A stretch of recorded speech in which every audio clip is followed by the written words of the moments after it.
Hey guys, how are you all? Welcome back to my channel. Today we will see what if Naruto imprisoned by his family part 1.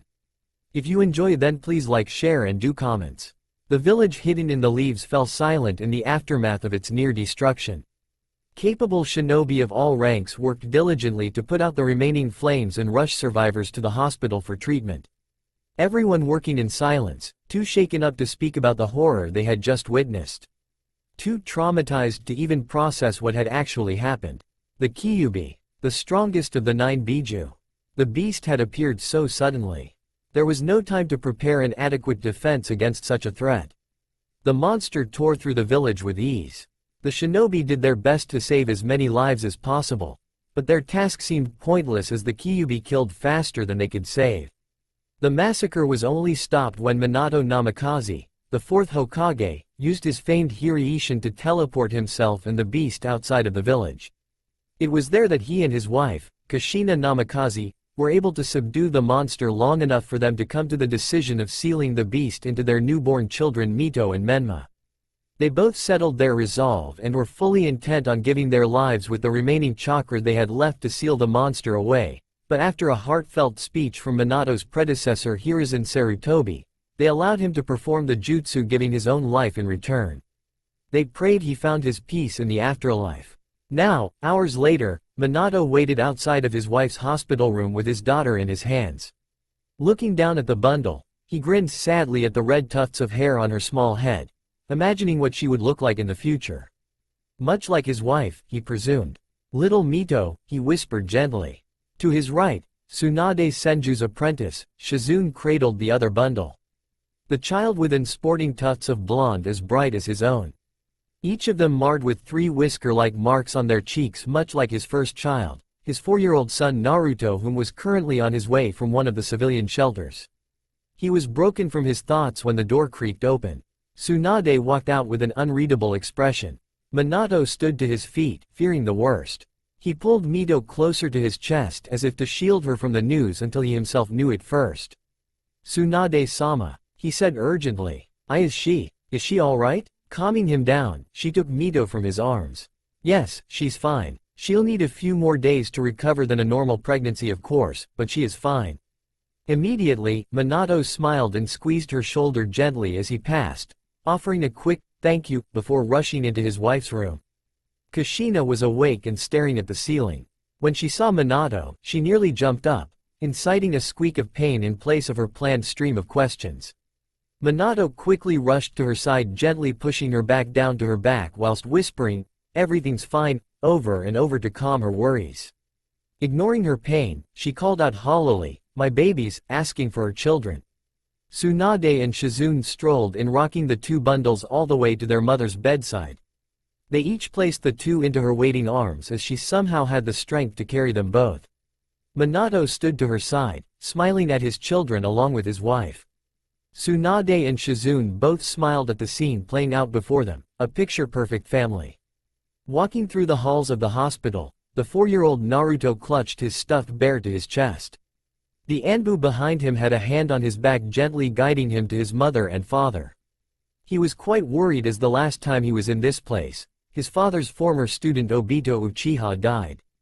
That's all he really knew about hospitals: people die inside. So, if his mom and dad were here, then that meant someone was dead. His small sandals tapped loudly against the floor, directly opposing the hollow silence around. He couldn't even hear the Anbu behind him. On the way, they stopped abruptly, hearing the sound of laughter in the room to the right. "This way, young Namikaze," the Anbu directed, opening the door. Naruto looked up at him before walking in. He saw the room was filled to the brim with people he knew. There was Kakashi and Jiraiya leaning on the window sill, Tsunade and Shizune standing at the foot of the bed, and his mother and father at the head of the bed cradling 2 bundles. He walked in but wasn't noticed. Not until the Anbu shut the door. "Naru-kun," Kushina said weakly, trying her hardest to sit up a little more. Naruto walked over to her bedside, allowing his father to pick him up. Adjusting his grip on his son, Minato leaned him over the bed a little more. "Meet your new baby siblings." Naruto looked down at the 2 babies that shared his whisker marks in wonder. His hands rested timidly at his sides, not wanting to hurt them. He looked at their hair colors in wonder, specifically Mito's. "She looks just like you, Ka-san," he said, inciting a round of laughter and AWWS from the room. He looked around wondering what he did until Kushina brought his attention back. "That's right, she does." She smiled up at her oldest with tears brimming the bottom of her eyelids. "That's Mito." His gaze then shifted over to his little brother. "And he looks like," he paused and thought. "You," said Minato, filling in the word for his son, who looked him in the eye. "He looks just like you." Naruto looked back down at him in amusement. A small smile tugging on the edge of his lips. "Yeah, he looks like me," he whispered quieter, amazed by the similarities. Everyone around them looked at the family now in completion. Smiles on their faces as they imagined the things they would accomplish in time. Saving this moment in their minds for as long as they could. -5 years later. Things were different now. No longer was the family as complete as they had hoped at one point. Not that they noticed. Everything was about Mito and Menma. Every day, no matter what day it was. It was like their birthday. The villagers showered them in love and endearment for their noble sacrifice. They were worshipped and praised and now adorned the titles of the Prince and Princess of Konoha. Kushina and Minato were no different in their treatment of them. Whatever they wanted they got. Which is why their training began earlier than planned. Oh yes, planned. They've had a scheduled plan for training for both of them. Everyone who specialized in a field of study had agreed to assist. The two were to begin their training as soon as they got out of the academy. They'd be placed on a team with whomever was the rookie of the year, if it wasn't one of them, and given to Kakashi. He would train them in chakra control and ninjutsu. When time permitted, they'd go to Kurenai Yuhi to learn genjutsu, Might Guy for help with taijutsu, and they'd go to their mother for kenjutsu training. They'd be trained in fuinjutsu by Minato personally. When they were ready, they'd learn Minato's Rasengan and Hiraishin and Kushina's chakra chains. After that, they'd undergo the tutelage of Jiraiya and Tsunade, whomever they decided.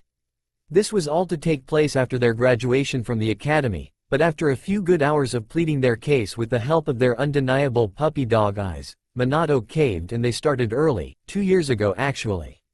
Consequently, the assistants were no longer able to uphold the plan as they had matters to attend at the time. So, they decided to handle it themselves. That was all for the two youngest Namikaze children.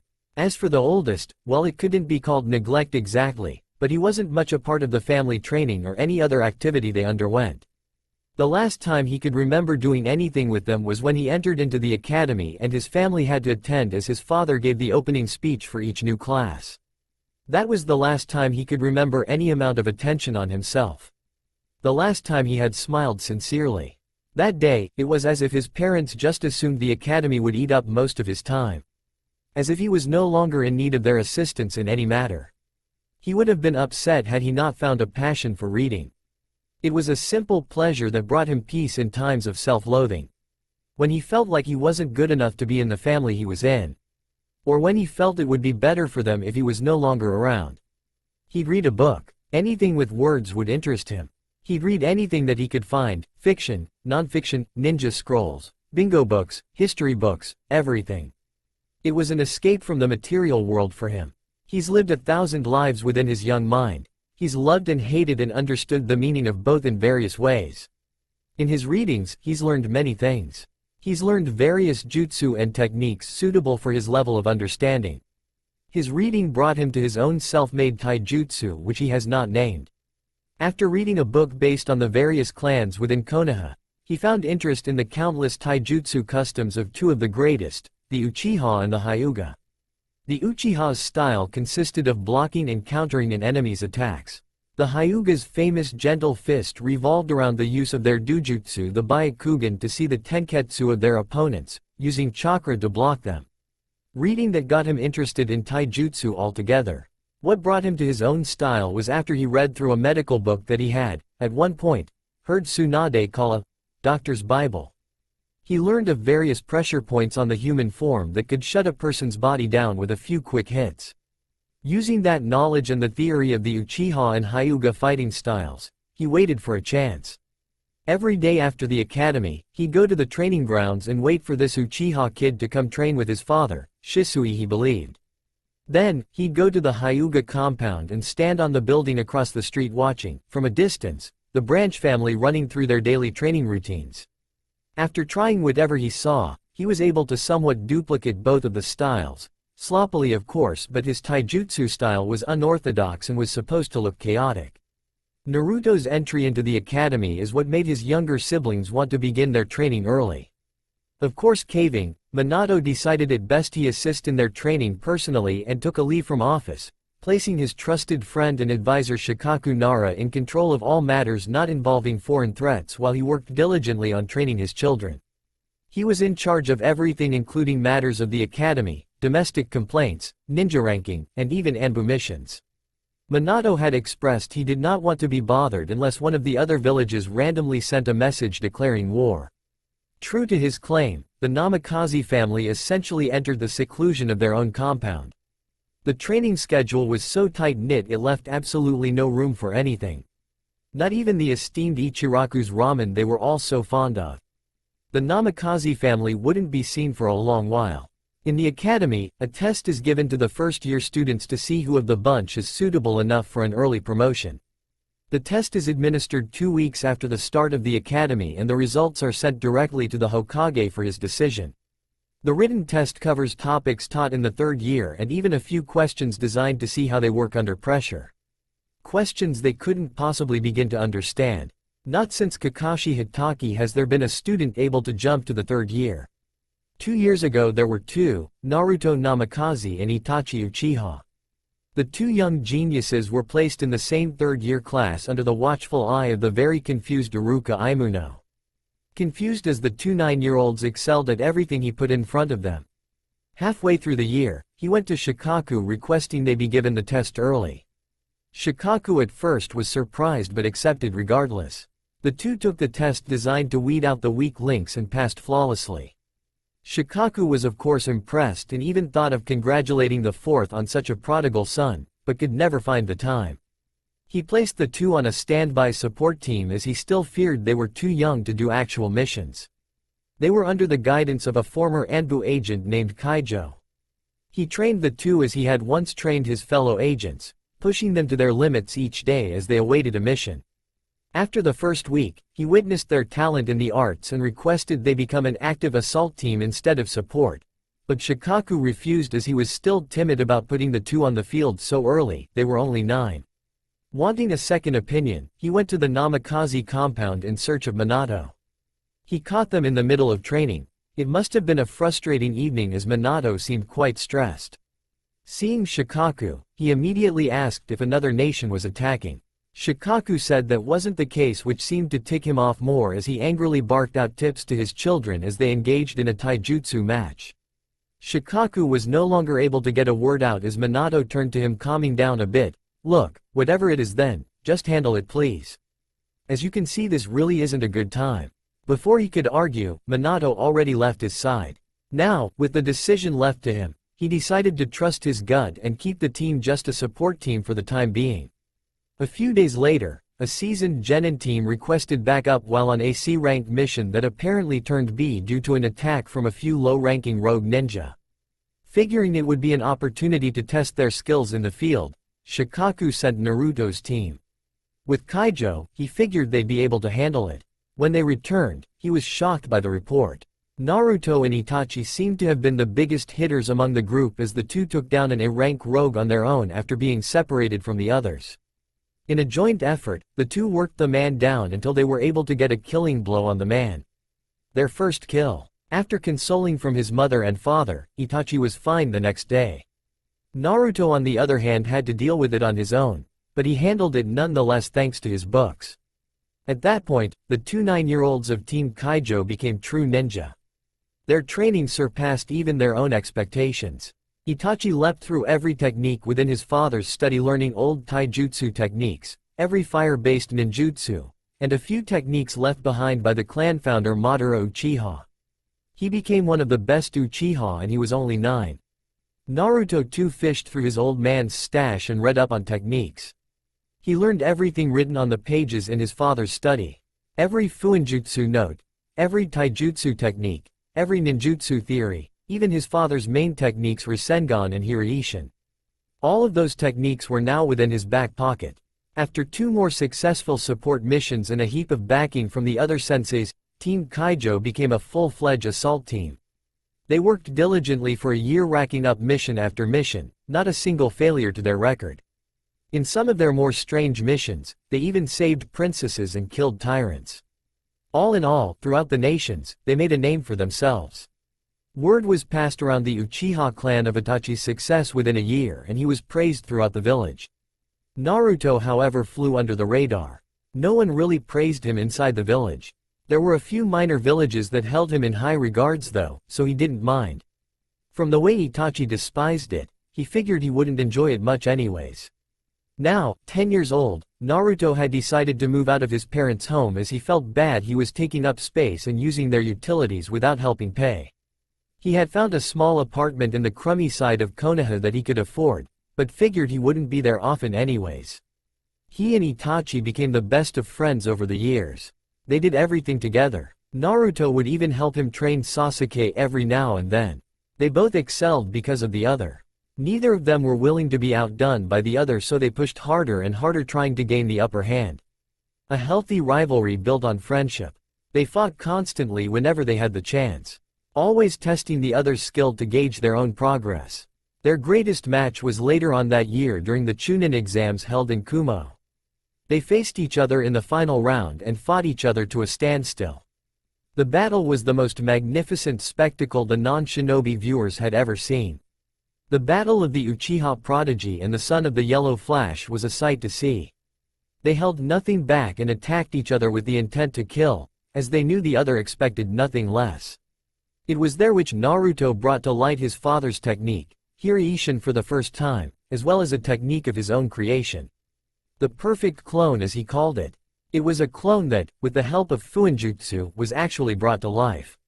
While in a tough spot, he used the technique away from Itachi's view and sent the clone out to fight in his stead as he thought up a strategy.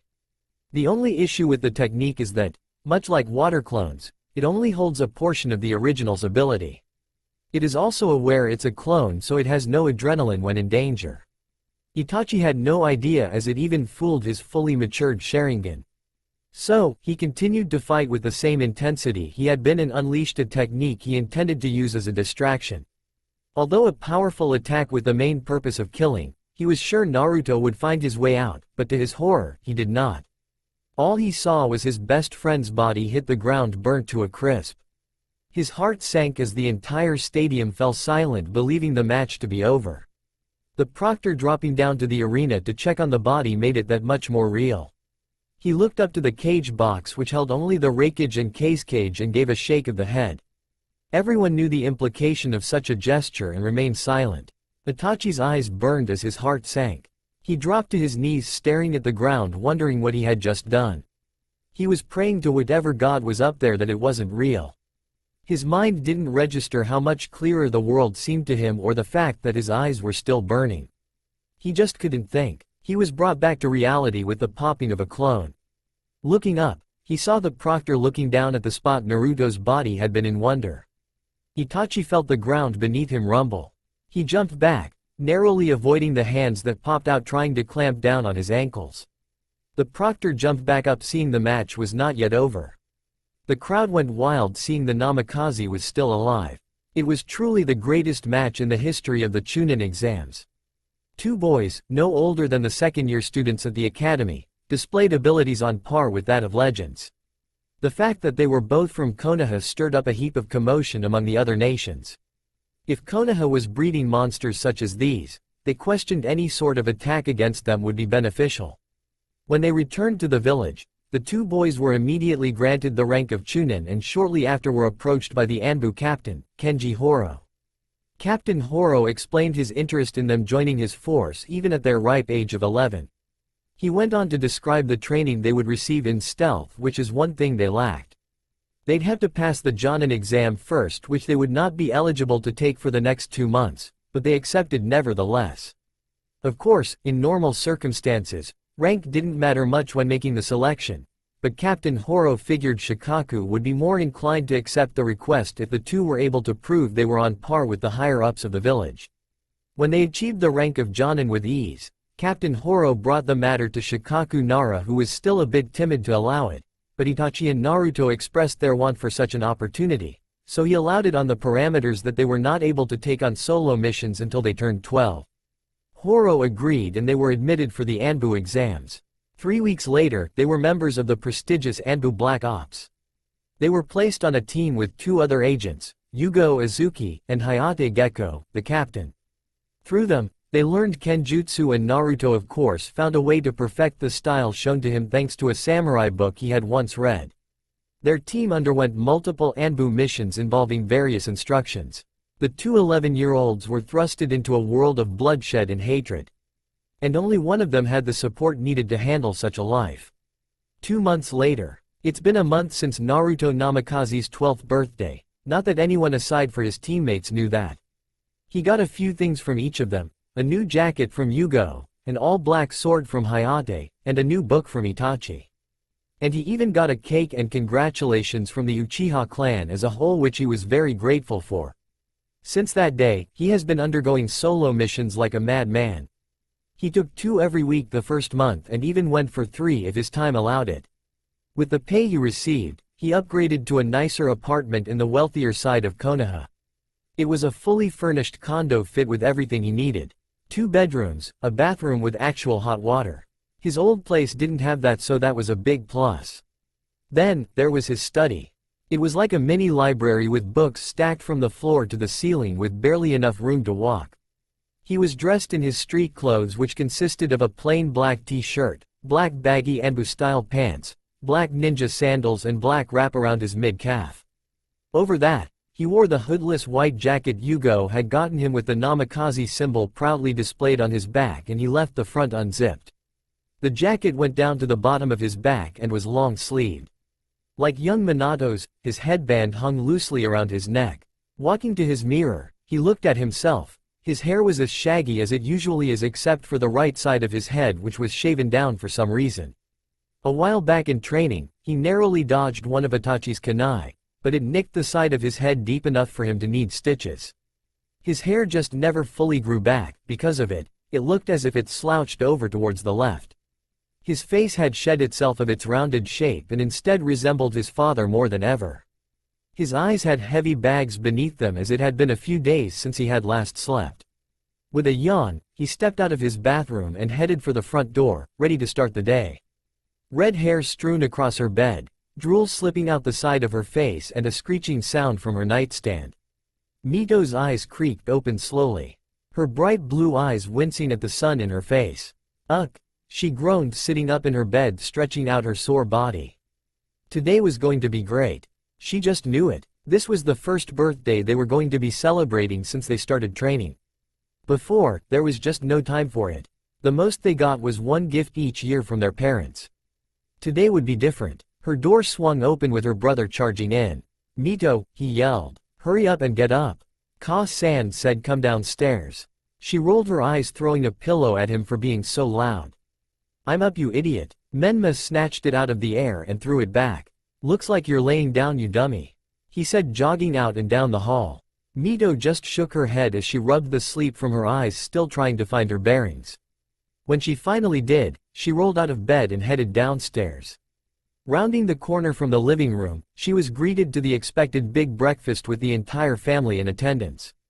By entire family she meant her, Menma, Minato, Kushina, Jiraiya, Tsunade, Shizune, and Kakashi. Everyone else was at the long table already serving themselves. There was a space to Menma's right reserved for her. Taking her seat, she was greeted by everyone when their individual conversations allowed it. "Morning, Mito-chan," Kushina said happily. "Happy birthday," she said, passing her a plate. Mito gave her a quick thank you as she took it and filled it with various breakfast goodies that were prepared on the table. "So, how's it feel?"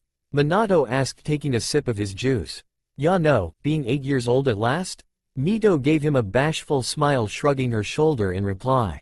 "Well, to me it feels great," Menma said. "I finally get to go to the academy," he said, excitement pouring from his mouth in the form of his noodles. "Yeah, you say that now," Kakashi informed him. "I was only there for a year, but man, was it a lot of homework." "Yup, lots and lots of books and studying." Something you haven't been too great at as of now, Su, said Jiraiya. Oh, you shut up Baka Ero Senin. Menma replied in haste. He is right no. Kushina added. Ninja studies probably should have been added to the list when planning. There's still another year. Maybe we can fit that in. She said. Yeah, maybe. Then they'd have had a chance at the advanced placement test. They're already miles ahead in everything else. Kakashi said, piquing their interest. The advanced placement test? Mito asked. Yeah, I almost forgot about that. Minato said. It's a test given to the first-year students that decides if they are liable for early promotion to the third-year class or not. But, it's incredibly hard to do and not many are able to do so. In fact, I believe Kakashi was the last one ever. Actually I heard there were 2 of them just about 3 years ago. Jiraiya said. Minato was shocked by that. To think he hadn't heard of it. Really? Yeah, I think it was Fugaku's brat, Itachi. Yeah, he was definitely one of them. Jiraiya replied, looking up and thought. Oh, Itachi-kun? Wow, how talented is he? We haven't seen them in a while. Kushina said. Minato raised an eyebrow and thought. He hadn't really thought about that. It's been like 2, 3 years. Man, Menma and Mito's training ate up most of our time. We haven't seen a lot of people in a while. I haven't even checked up on Shikaku. Well, that's definitely on the to-do list. He said, picking at his food. For now, he had to enjoy the day since this is the first time they were actually celebrating the joyous occasion.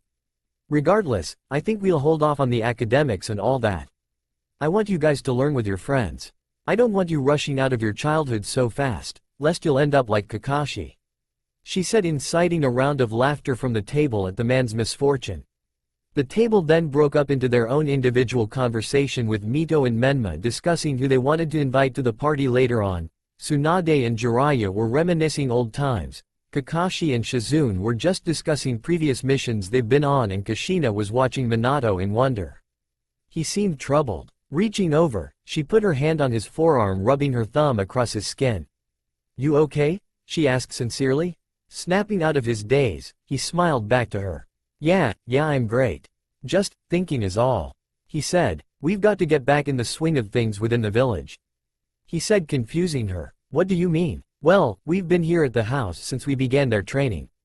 The only time we've left has been when we went out to the Hokage training grounds, but when's the last time you've seen any of your friends? At that, Kushina really had to think. It has been a very long time. She couldn't even remember the last time they've left the house. Oh, I guess you're right. She said, yeah, I mean, we haven't been to Ichiraku's in ages. He joked. Don't remind me. I'm dying to get my hands on a few bowls. She said with a smile. But, really, have we been so caught up with their training that we've just negated going out? She asked, getting back on topic. Well, that's gonna change today. He remarked, wiping his face as he stood up, getting everyone's attention. Everyone, when we finish our meal, we're gonna go for a walk through the village. We've been away for far too long. We must reconnect with the people. So, once you finish, I implore you to go and reconnect with friends and whatnot. He said as they all agreed. Walking through the streets of Konoha with his prized Icha book proudly plastered in his face, Kakashi made his way towards the Anbu HQ to catch up with a few of his old teammates. He found it strange that he too had been away from the swing of the village for a while. If he wasn't on a mission, he was with the Namakazes assisting in their training. As he walked, he noticed a kid walking quite a ways ahead of him. He noticed he too was reading a book. He looked awfully familiar from the back too. Kakashi noticed the Namikaze symbol on his back. Naruto? Where's he been? He noticed Naruto seemed to be heading in the same direction as him, so he decided to catch up. Hello there, Naruto, he said, not looking up from his book. Naruto had momentarily looked away to see who was there. Oh, Kakashi ni. How are you? He asked hollowly. I'm fine. And yourself? I am well. It is strange to see you out and about. What would be the occasion? Naruto asked. Kakashi raised an eyebrow. Well, it's Menma and Mito's birthday. He replied. Naruto's steps faltered slightly. So it is, he said, looking ahead from his book, seeing the Anbu HQ in sight. Would you happen to know if they are having a birthday party by chance? He asked. At this, Kakashi truly seemed confused. They had been talking about it all week. Had he not heard? Yeah, they are, he answered. Naruto nodded with his eyes on his book. I suppose I should stop by then. I'll sign in first. he said, whispering that last part to himself. Kakashi heard however and watched as the blonde turned to enter the building he had just been heading towards. Confusion and curiosity prodded him into following him in. Naruto noticed, but didn't find it weird as Kakashi had been Anbu captain at one point. Walking in, Naruto was greeted by the head receptionist. "Welcome Tora-sama," she said, passing him the forms for check-in. "Good morning hubby-san," he replied formally. "I am signing in. Please inform Weasel I will return shortly." "Of course, Tora-sama," she replied, writing it down on a spare piece of paper so she remembered. Naruto nodded and turned to leave, giving Kakashi a brief head nod before walking out. "Welcome Kakashi-sama," she said, seeing him standing there. His eyes however followed Naruto all the way out the door, not paying her any mind. Confusion still wrapping his brain in a tight grip. The Namikaze family strolled through the village streets for the first time in 3 years. Greeting every person that approached them. The people's admiration of the family gladly did not dwindle with their absence. They were all still adored and loved. Children passing by viewed them with wonder and awe. When they made it to the park, they had to stop and address the crowd of young fans before leaving Menma and Mito to greet their peers who were playing a game of ninja. Kushina stayed behind to watch as Mikoto had just arrived with her youngest son Sasuke. They decided to stay and chat for a bit, so Minato decided now was as good a time as any to drop in on Shikaku to check up on things. He was returning tomorrow, but he wanted to make sure there wasn't anything major to worry about. On the way, he greeted everyone individually as a Hokage should. He shook every hand and hugged everyone who offered. The exhausting journey reminded him why it was they didn't have time to walk around the village much before. Even so, he loved it. Finally making it to his office, he sighed as he stepped in. Shikaku was signing a document and seemed to release the breath he had been holding.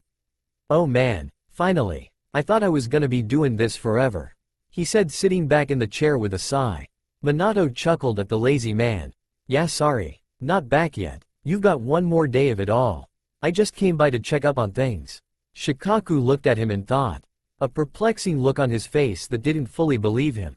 "Really?" he asked incredulously. "After 3 years? Yeah. Well, we all got a bit preoccupied by the training and all that, so," he said, dying off. Shikaku just nodded his head as if assuring him he was listening. "How is that, by the way?" he said, giving up on whatever slew of curse words rested on his tongue. Minato sighed at that, running a hand through his hair. "As good as it's gonna get for the moment. I mean, they excel at everything mostly. Their taijutsu is good, ninjutsu is fairly well, can break out of most any genjutsu they're subjected to, and their teamwork together is good enough to land a blow on Kakashi, so that's pretty good. At everything else though, they're pitiful. Horrible at fuinjutsu, lack the proper chakra control necessary for medical jutsu, and god, their book smarts are awful," he said, finishing his assessment. "I'm really disappointed by their fuinjutsu more than anything though. The way it's looking, neither of them will ever be good enough to get the Hirishin down. I know it's a complex seal, but I was hoping at least one of my kids could learn it." Shikaku wanted to palm his face. They have literally been living in a cave. As nice a cave it was, it still hid them from the world outside of their compound. The way he said that statement though gave a pang of hurt through Shikaku's heart though. It was as if he wasn't even thinking about teaching it to his oldest. As if he didn't even remember he had another child. His first thought was to ignore it and just let it blow up in his friend's face when the time was right, but he figured he should at least give him a little nudge. "Well, what about Naruto?" Minato froze completely for a second. "Naruto? Yeah, he should be graduating this year, huh? Maybe he'll show an aptitude for it." Shikaku wanted to palm Minato's face. Was he that unaware of his other son's accomplishments? If he didn't even know he was no longer in the academy, then he couldn't know about his son being one of the few to pass the advanced placement test. He couldn't know about his son's alias amongst the other villages, which was based off of his own. He couldn't know of his son's unblemished mission record or the various monuments popping up around the nations with his son's name on them. He couldn't know of his son's entry into the Anbu Black Ops at the ripe age of 11. He couldn't know any of that. "Where is Naruto, by the way? Have you seen him today?" Shikaku asked, prodding him further into the trap he had set himself. Yeah, well, he was." Minato was drawing a blank. He couldn't remember if he saw his son today or not, or if he saw him last week, or in the last year. He tried. Shikaku watched the confusion play out across his face in wonder. It was as if he truly didn't understand the question he had been asked. Minato looked out the window, truly confused by his inability to picture his own son within the past 2 to 3 years. It broke his heart that he couldn't. Completely shattered his soul. Sitting on the park bench, Kushina and Makoto laughed as Kushina was telling stories of the events that happened during their 3-year training period. They watched the kids playing a strange game they had never seen before involving cardboard ninja tools and a flag.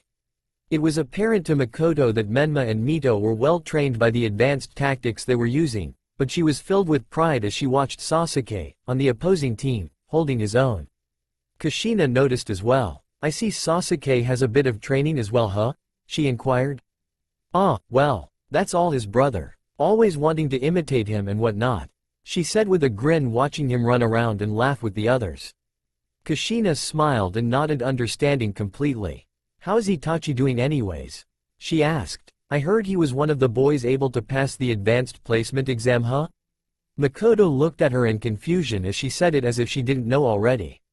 I mean, with her son being the other, she'd figure she'd know. "Why yeah, yes he did," she replied, brushing it off for the moment. "What is he, a Chunin now?" she continued, further confusing her friend. "He's Anbu," she said, now truly looking at the woman as if she were an enemy in disguise.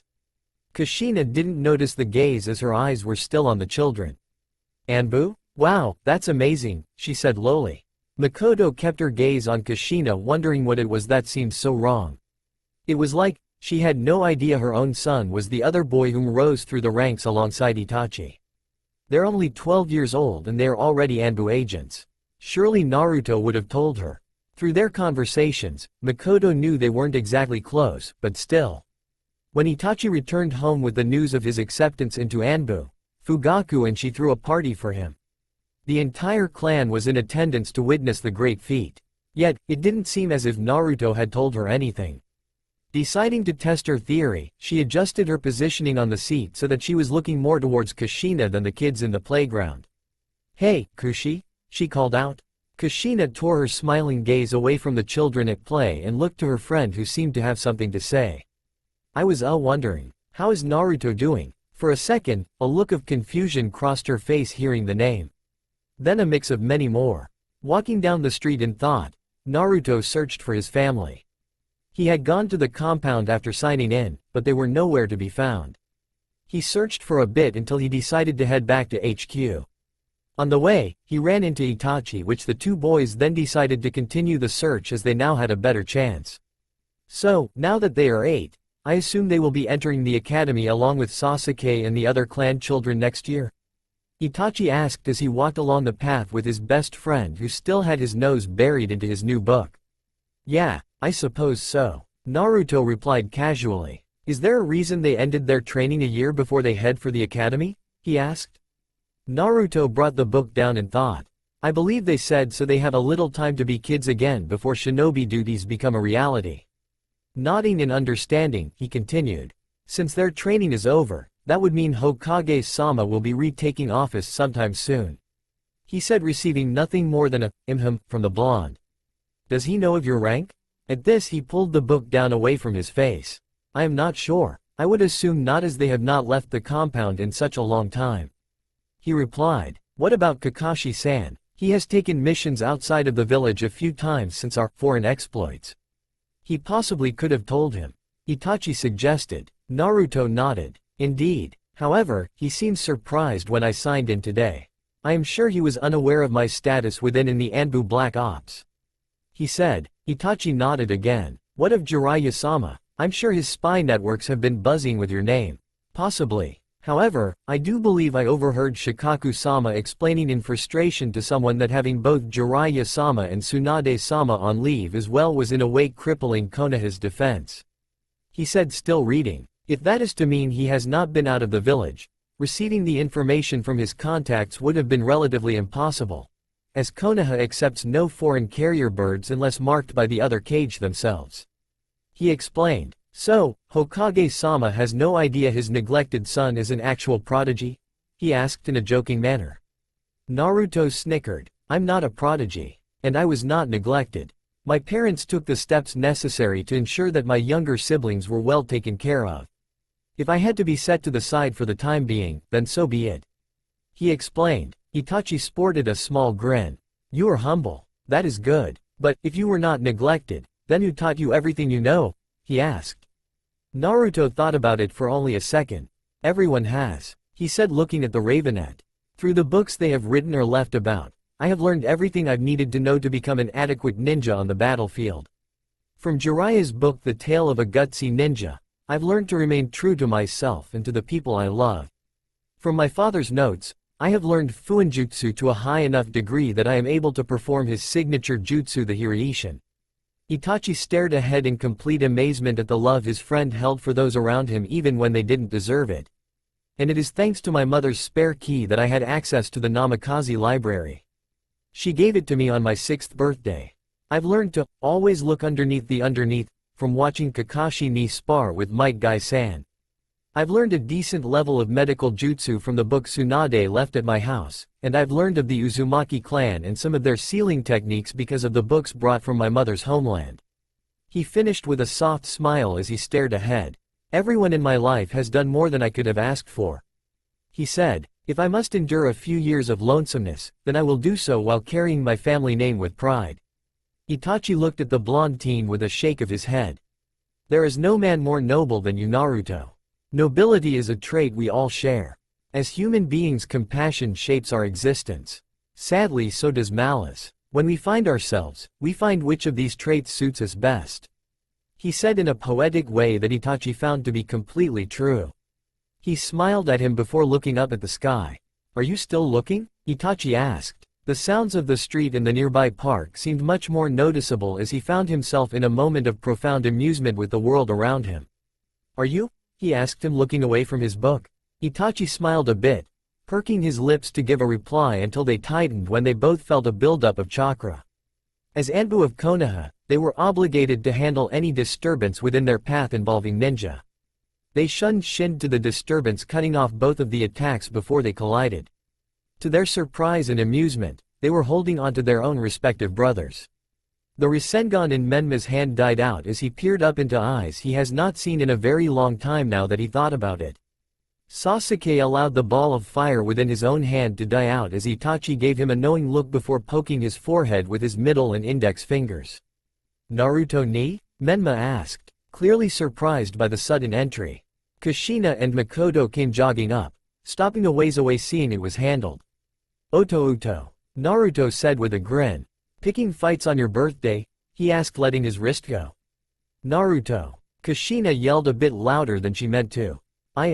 She said, unable to find her words as she was now face to face with a child that should by all rights hate her guts. Hey Ka-san, he said with a small smile. It's okay. It was just a little playground skirmish, no harm done. He said, putting his hand on Menma's hair and rustling it up. Menma pushed his hand away, glaring up at him. It was his fault. He yelled, pleading his case to his older brother. He's the one who cheated. That's a lie. Naruto ni. Sasuke yelled in defense. He's just being a baby because I beat him. His rant was ended when Itachi squeezed his shoulder gently. No you didn't. And don't call him ni-san.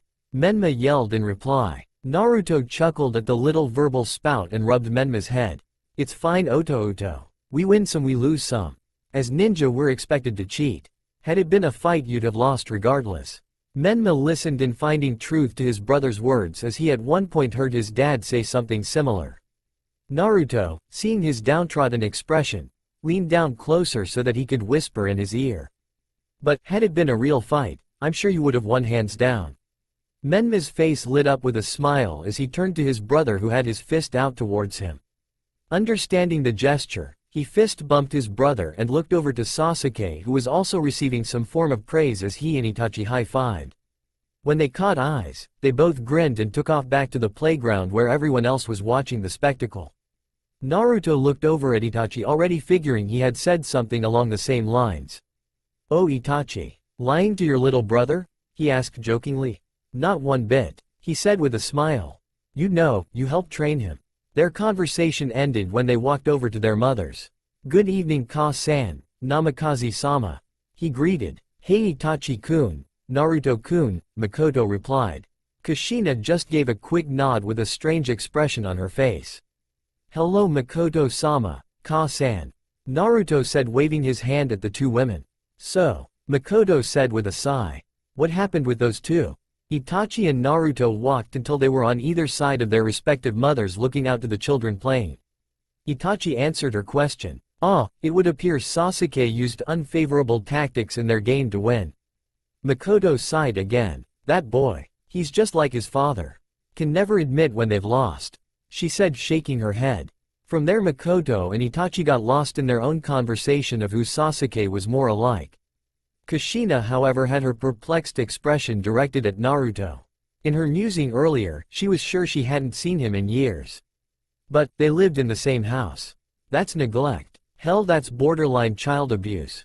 Yet, he seems as if nothing has ever happened. Like he's been there forever.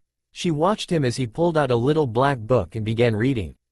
Examining him further, she saw the headband around his neck. But, he doesn't graduate for another week, right? Her mind then traveled back to the way he was able to stop Menma's attack. It would take a skilled ninja to do something like that. Well, Makoto said after a fit of laughing, breaking Kushina from her thoughts. We better head home. I've got to get Sasuke ready for the festival. She said, bidding Naruto and Kushina a farewell. You coming Itachi-kun? She asked as she walked towards the children to get Sasuke. Itachi nodded before turning to Naruto. I already spoke with Yugo-san. She says we are to stay on call. He said as Naruto nodded. With that, he nodded back and followed his mother and little brother away from the park and back to the Uchiha compound, leaving only Naruto and Kushina sitting on the bench. Now alone, Naruto decided to address the elephant in the room, in the park. Ka-san, he said, getting her attention which was already on him. Is there an issue? You have been staring at me for quite a while. Kushina blinked a few times. Tucking her hair behind her ear, she looked back out at Mito and Menma. Oh, I'm sorry Naruto, she said, her voice fading out. Naruto looked at her strangely. Are you feeling okay? He asked. No, yeah, I'm fine, she said, perking up too quick for it to seem natural. Clearly forced, Naruto gave her an unconvinced before sticking his nose back into his book. So, where will the party be? He asked her casually. The party, she whispered in slight confusion. Oh right, the party. It's at the house, she muttered out. It's at home, a little softer. Naruto nodded from behind his book. The conversation fell silent as Naruto read and Kushina watched the children at play, mentally berating herself on how awful a mother she was. Her heart was breaking piece by piece and the silence between them was making it worse. It hurt worse that Naruto seemed so easily forgiving. In an unexplainable way, she wanted him to hate her. She wanted him to hate all of them for leaving him to the wolves. She wanted him to tell her how much she hurt him by forgetting about him. She wanted him to say anything that would justify the feeling of hatred she felt towards herself. All she got was a smile and a wave with a sweet, hello Ka-san. She felt sick to her stomach. Ka-san, do you enjoy reading? Naruto asked suddenly, breaking the thick silence between them. Kushina, caught off guard at first, processed the question. Reading? She asked as he nodded. No, I can't really say I do, your father is the reader, she said, a bit disappointed she didn't have that in common with him. Naruto nodded. I figured as much. Kushina saddened a bit more at that. Was he calling her dumb? You always seemed like the type to see the beautiful world yourself instead of reading it in a book written through someone else's eyes. She looked over at him in confusion. Was he complimenting her? Really? I guess Tu-san put the books down when he met you, huh? He asked with a smile as he looked at her. Her confused visage remained the same. I read in a book written by Kiori Katari, a poet of Rice Country, which said, through my books I experience life in all aspects. They are my eyes for the sights I can't see and my ears for the songs I can't hear. But, one day, I will meet someone who, in a strange way, will share their sight and ear with me. So that I may, one day, put my books down, and enjoy life through my own eyes. Kushina dazed off in thought of the mesmerizing words. She had never heard anything so beautiful. It made her reminisce, briefly, the many adventures she and Minato ventured on. The amazing sights they witnessed as they traveled the shinobi world. Naruto made it seem like people like herself who didn't like to read were somehow special. As if they were so brilliant, they didn't have to understand what they were looking at to appreciate its magnificence. She smiled and realized she still had yet to answer his question. Yeah, I guess he did. She finally responded. Naruto smiled as he looked out towards his little sister who was playing tag with her own group of friends mainly consisting of the clan heiresses of the Hyuga and Yamanaka clans as well as a young girl with pink hair. Mito is a lot like you, huh? He asked in wonder, drawing her attention to the little redhead. I hope she stays that way. He whispered gently. Kushina smiled, allowing a tear to fall from her left eye, away from Naruto's view. She couldn't take much more of this if she was honest. It was tearing her heart apart bit by bit. Wiping the stray tear, she allowed the thick silence to settle back in. The minutes rolled by and the only sounds present to her were the normal sounds of children at play, distant chatter, and Naruto occasionally flipping pages. "Ka-san?" he said, standing to his feet, getting her attention. She gave a in reply. "Would you like some lunch?" he asked suddenly. Looking up, Kushina was surprised to see it was already a bit past noon. She didn't realize how long they had been out there. Apparently it was more than a few hours. "Oh, yeah, I guess it's about lunchtime," she said, getting to her feet, calling out to her children. Off to their long-awaited meal of the gods. Walking into the new and improved Ichiraku's, Kushina, Mito, and Menma looked around in amazement. The place was amazing. There were tables all over the place with booths lining the side. When they walked in, they were greeted by a woman they hadn't seen before. "Oh my," she said in amazement, clearly recognizing the family of the Yondaime. Welcome to Ichiraku's Mrs. Namikaze. I am pleased to serve you," she said, clearly excited by the group. She almost didn't notice Naruto. "Oh, hey Naruto," she called out again. Naruto smiled at her and waved. "Hello Hikari-chan, please follow me, I'll take you to your booth," she said, grabbing a stack of menus. The family weaved through the restaurant, waving and smiling at the other customers who stopped their meals to say hello to the Namikaze family. They made it to the back booth that had a reserved card on the top. She took it off and quickly wiped it down for them to make sure it was clean. Menma and Mito sat on one side against the back wall to which they could see the rest of the restaurant. Naruto allowed his mother to slide in first and he sat on the edge. Hikari passed out the menus before giving the table one more smile. "Okay guys, I'll give you a minute to view the menu and I'll be back to take your order." Before she turned to leave, Naruto stopped her and whispered something in her ear. She nodded and walked off. Now, the table sat in relative silence as Naruto read his book and Mito and Menma argued over whatever could be argued over. Kushina felt a bit awkward sitting there with all of her children. Her mind still had no idea how to wrap around the fact that they forgot about one of their children. She wanted so badly for someone to at least talk about it, but he seemed not to care for it. Why did it hurt more that he didn't? Shouldn't she be relieved? "So, how do you like the new place?" Naruto asked, directing his statement to his mother even though he didn't look her way. Kushina peered over her shoulder at the decor, which she only briefly glanced at. It's beautiful," she said vaguely. "Why thank you. We've worked very hard on it," a new voice said, shocking the group. "Tucci," yelled Mito and Menma, scurrying out of their seats to give the man a hug.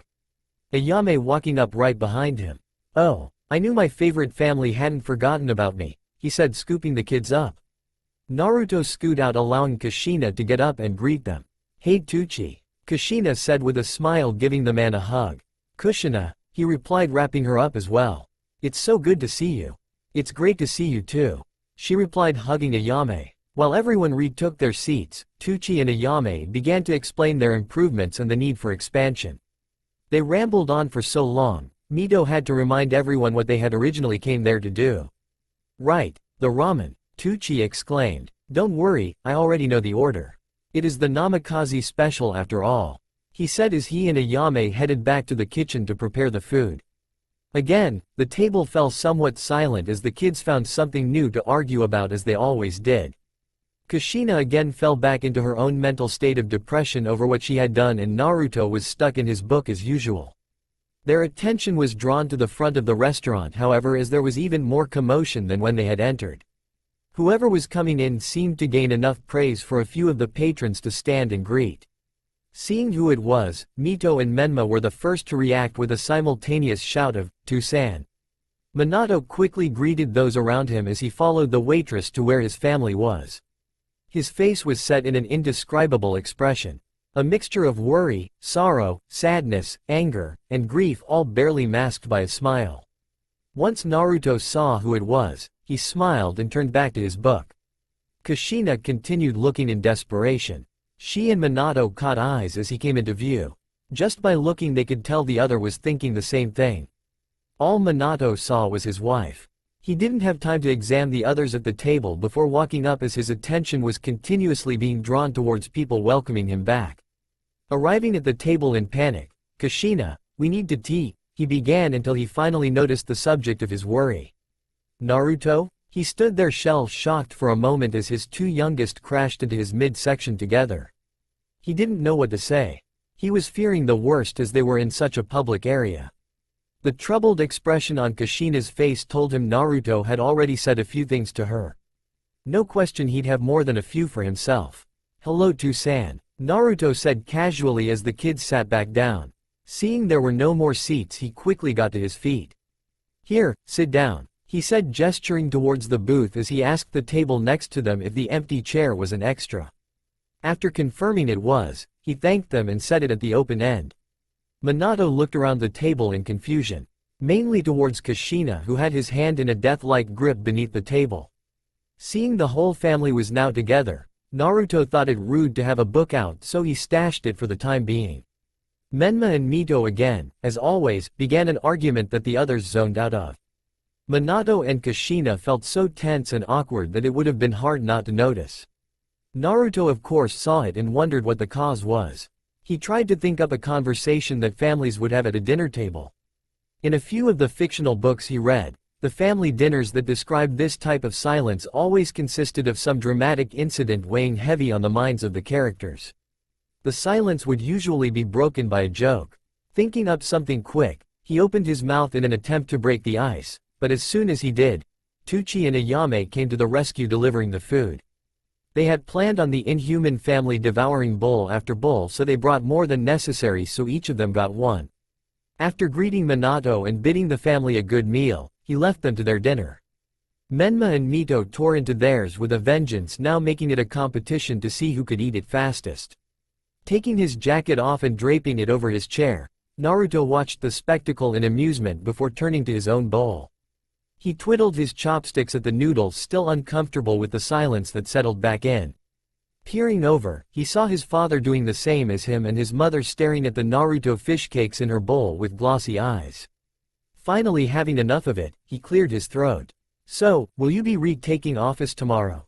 he asked Minato, who was caught off guard. Oh, yeah," he muttered out before clearing his own throat. "Yeah," Naruto nodded. "That's great. I think Shikaku-sama was just about ready to quit the other day," he said with an amused tone. Minato looked at the boy, unsure of what to think. Was he not mad? The whole time he spent looking for Kushina, he had gone over many scenarios for what to expect when he faced him again. He expected anger, heartbreak, indifference, or anything else. But, not this. Not whatever this was. Yeah, that sounds like him," he replied back, forcing a few chuckles out. Naruto smiled, happy they at least got the conversation started. "I guess Hokage isn't for everybody," he said, chuckling as well. "If brains is all it took, then we'd be run by the Nara clan, with mandatory cloud watching every other hour," he said, receiving an actual chuckle from his father to his amusement. "That's true," he said with a smile. "Or maybe an official nap time for the whole village," he said as he and Naruto shared a laugh, with Kushina smiling off to the side, shaking her head. "They're not all bad. I mean, Yoshino isn't like that," Kushina said, defending her friend. Naruto and Minato ended their laugh to plead their case. "Yes, but she was not born in the clan. She was merely married into it. And according to Shikaku, she does have her moments," Minato said with a few remaining chuckles. Figuring it an unfair matchup, Kushina just chuckled along and began to eat her ramen. "Do you plan on becoming active again, Ka-san?" Naruto asked. Kushina slurped the noodles hanging from her mouth so that she could answer. "No, I think I'm just going to keep training Mito and Menma until they have gotten out of the academy. After that, I may consider it," she replied. "Ah," Naruto said. "That is a sound plan. Will you be there, Jonin-sensei?" he asked. Well, I'm not sure. I think your father wanted Kakashi to be their sensei, she said, looking his way.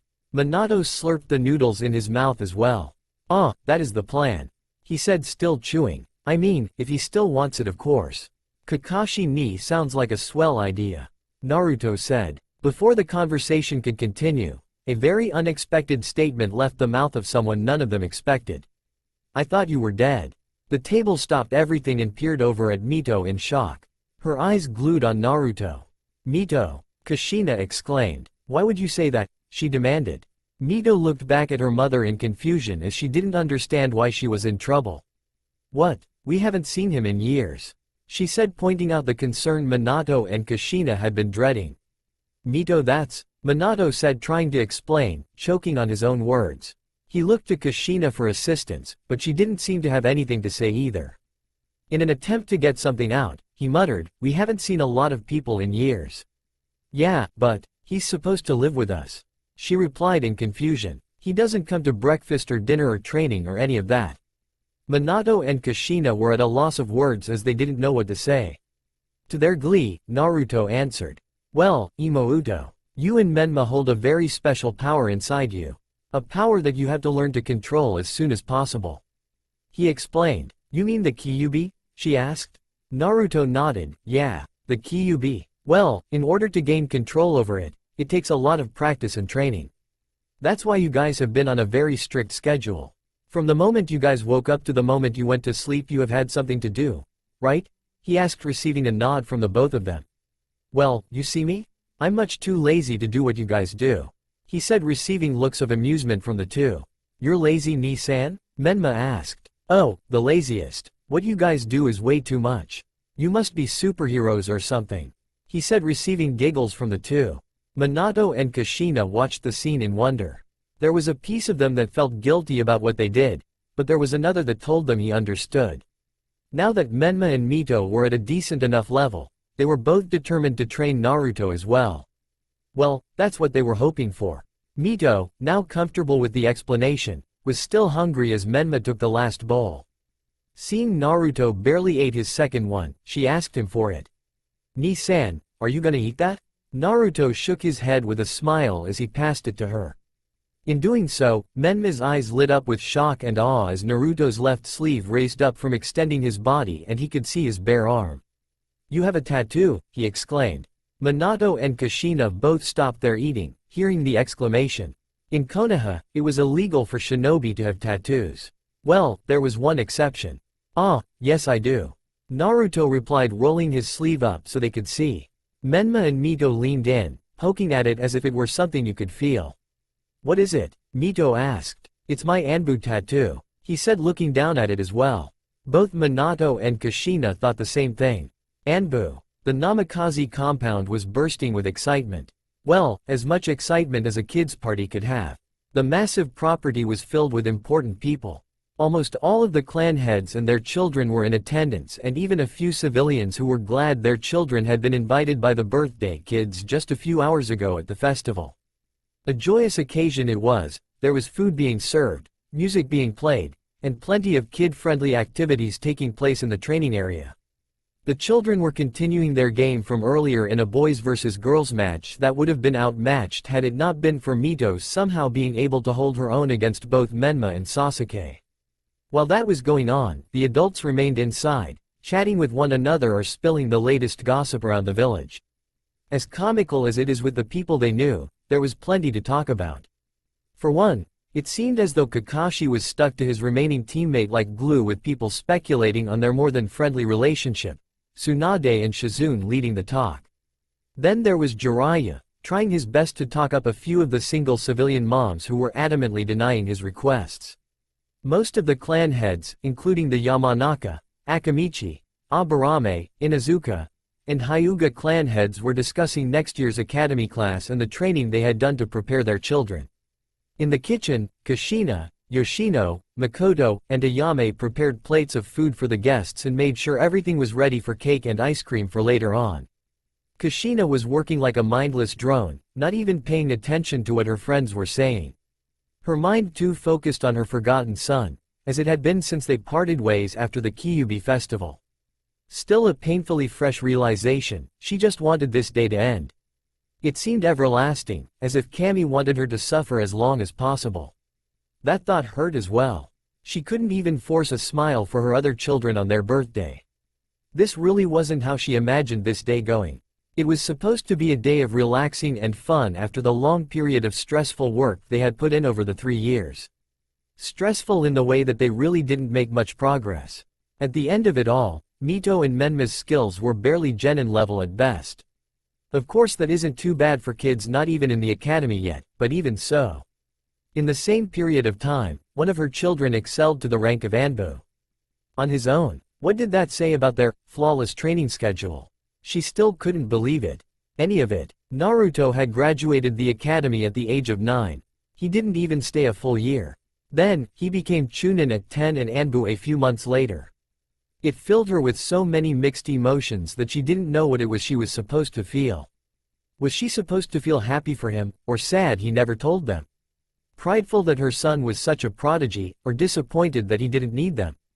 There were just too many possibilities that jumbled together and too many unexplainable variables that threw her for a loop. Mainly Naruto's attitude towards the whole ordeal. His nonchalant manner as if it didn't happen. If he had been angry with them, or spiteful, then she'd know exactly how to feel.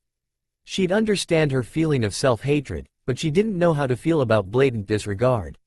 She could not process this seamless forgiveness he held for them. All it did was hurt more than it would have had he called them out on it or ignored them altogether. When she had gotten home from Ichiraku's, the first thing she did was go up to his room. There was nothing left within it sans a dusty note on his bed. The date it was written is what broke her heart more than the content itself. It was August 21st, Naruto's birthday. The note had explained his reasoning for moving out, highlighting points such as him turning 10 and being an active ninja, therefore making him an adult. Then it talked about not wanting to disturb anybody when he came home late from a mission, him taking up space, or using utilities for free when he now had an income to assist in paying. Confusing her as he said, "I read in a book that in a well-functioning household, all occupants should pay a portion of the bills as is proper etiquette." It didn't make sense to her that he wouldn't bring the matter up with them before making such a brash decision. Regardless, that day, 2 years ago, he moved out. And they were just finding out now. What did that say for her mothering skills? She could try and tell herself the schedule was too filling, or that he had always been quiet, but she knew it was all bullshit. Just sad attempts to convince herself that she was still salvageable as a caring mother. How could she fault herself on something everyone would do right? God, she hated this day so much. The day they had all been waiting for all week long. It was a hellish experience that slowed down second by second every time her heart beat. They hadn't spoken yet, but she knew Minato was feeling the same way. Break. Walking back into the kitchen, Minato grabbed 2 more plates from the counter silently, walking them back out to the guests. A perfectly fake smile plastered expertly on his face as he weaved through the crowded home, searching for someone without a plate. Just as he had been doing all day, he greeted everyone who addressed him first, only giving them quick hellos or chuckles when they threw a joke his way. All for the purpose of masking his agonizing frustration. Naruto and the others parted ways after leaving Ichiraku's as he and Kushina brought Mito and Menma home to get dressed for the festival. After receiving that note from Kushina, a spark lit inside him that wasn't there while at the restaurant. Then, he couldn't even find the words to talk to his son. Now, all he wanted to do was have a conversation with him. To explain things or at the very least get a better feel for how Naruto felt. He couldn't accept that Naruto would just forgive them so easily. There had to be some level of resentment. Maybe just a little, but there just had to be something. In a stroke of good luck for the first time that day, Minato saw Naruto and Itachi walking up the walkway through the window. He decided now was the time. If he put it off any longer he'd go insane. Handing out the final plate, he briskly walked towards the door. Before he made it, it was already opening. "Hokage-sama," said Itachi bowing in respect. Minato scratched the back of his head with a bashful smile. "Ah, there's no need for that, Itachi. Please, come in," he said stepping aside. Itachi nodded and went further into the house. Spotting someone that caught his attention, he bid the two a farewell, leaving Naruto and Minato at the door. "Hello to San," he said holding up the gifts he had brought for Mito and Menma. Would you happen to know where I can place these? He asked. Minato searched around, not really sure where Kushina had set everything up. No, I can't say I do, he replied. Naruto nodded his head and looked around for someone who might. Nodding to his father with a smile, he began to leave. Now or never, Minato thought. Hey Naruto. He called out, stopping him before he could leave. Naruto looked at him attentively. Could I talk to you for a bit? He asked, nodding his head up towards the top of the stairs. Of course. May I alert Ka-san that I am here? He asked, gesturing towards the kitchen. Minato quickly nodded and tucked his hands into his pockets, now feeling a lot more nervous than he felt just a few minutes ago. As Naruto left, Minato headed upstairs. Sure, he had gotten the hint it was a conversation to be held in private, away from the people. He stood in his and Kushina's bedroom, pacing back and forth, really thinking about what it was he wanted to say to him. He didn't want to bombard him with questions or just blatantly ask him how he felt. He didn't really want to talk him into it either. Naruto is an Anbu operative, so Minato was sure he'd be able to deduce such a tactic. His plan wasn't interrogation, he just wanted to talk to his son. Break. After dropping off his gifts at the table he spotted in the backyard, Naruto greeted his mother, who seemed as awkward as she had at the restaurant. Passing it off as a possible overwhelming of her return, he didn't address it. Now, on his way up the stairs, he tried to guess what it was his father wanted to talk about. Possibly his incredulous growth and how he acquired his jutsu. He was sure he'd get scolded for not being patient, but Itachi and he were in such a competition, he didn't even think about it. He just had to keep finding something to get ahead of him. Every time, however, Itachi came with something newer and better, so Naruto had to keep up. Before he knew it, he was mastering his father's sealing notes. Kami, he prayed this didn't have to do with that. Making it to the top of the stairs, he reminisced how long it had been since he'd been there. Everything was just the same. On the way, he passed by his old bedroom, peering inside. He noticed the note was gone, so maybe they had known of his self-training. Finally arriving, he knocked on the door, awaiting his father's approval to enter. Hearing the muffled, "Come in," he stepped in and shut the door.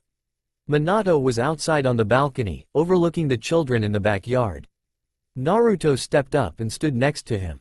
He looked down at the way Menma and Sasuke argued as they both drew their plan of action in the dirt for the rest of the boys to see, debating on which would work better. Those two will become something amazing one day, Naruto said, once again kicking off the conversation.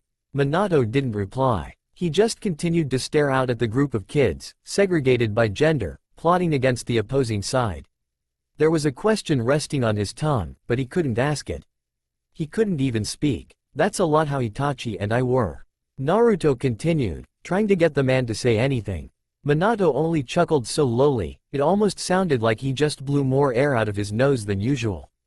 After a few more painful seconds of silence, Naruto nudged him. So San, what was it you wished to speak about? Now, with no way to avoid the conversation that he himself requested, Minato cleared his throat, giving himself another few seconds to think about how to word it. Or, at least figure out whatever it was. He tried. Naruto watched as his mouth opened and closed noiselessly as if the words were just not there. I wanted to talk to you about, well, everything, he said, finally spitting it out. Naruto still didn't fully understand. Was he talking about the various jutsu he stole? I apologize. I don't believe I follow you. Naruto replied. Naruto, I want you to understand? I mean, to know that, your mother and I. The words were just non-existent when he tried to form a sentence. We love you. Naruto looked at him just as confused as he had been the entire time. We always have. Processing his words, Naruto's face went through a mixture of emotions including realization, sadness, panic, and worry. He looked at his father in concern. San? Minato waited with his breath caught in his chest. Are you and Ka-san getting divorced? Minato stared in shock, with a face that asked, where'd you get that idea from? Naruto fished through his pouch. I read in a book that describes this scenario perfectly. First, you and Ka-san seemed very tense and detached all day. You barely spoke with one another at lunch, and one of the final steps is pulling the children aside separately so that you can explain it. Minato was at a loss for words. It was such a strange assumption to come to. Stepping back, he could see of course the similarities in the situations, but still. For an Anbu operative, he had assumed he'd be a little more observant and analytical. So stunned, he still hadn't said a word, so Naruto continued on with facts he once read. Sometimes marriages fail when the partners feel as though they are too confined within their everyday life. He said, pulling out a little white book, flipping a few pages. Possibly the training regimen is to blame. Since it is over, may I suggest a vacation sometime in the near future? There are amazing spas within Spring Country. I read about them when I was. Whoa, Minato cut in, finally zoning back into reality. We are not getting divorced, okay? He stated, calming the boy down. That's not it, son, I just wanted to let you know that. In case you didn't know. Still Naruto was confused. Well, of course I know that. I mean, why wouldn't I? He asked him. Minato looked at him. No one was this forgiving. Is this about me not telling you of the Anbu thing? Minato didn't get a chance to answer before he continued. I was going to Tucson, honest. But you guys were working so hard, I didn't want to bother you. It's not that either. Well, that wasn't all of it. Mustering up the courage to finally discuss it, he stopped. Hearing the familiar sound of a shunshin, an Anbu agent appeared on the ledge.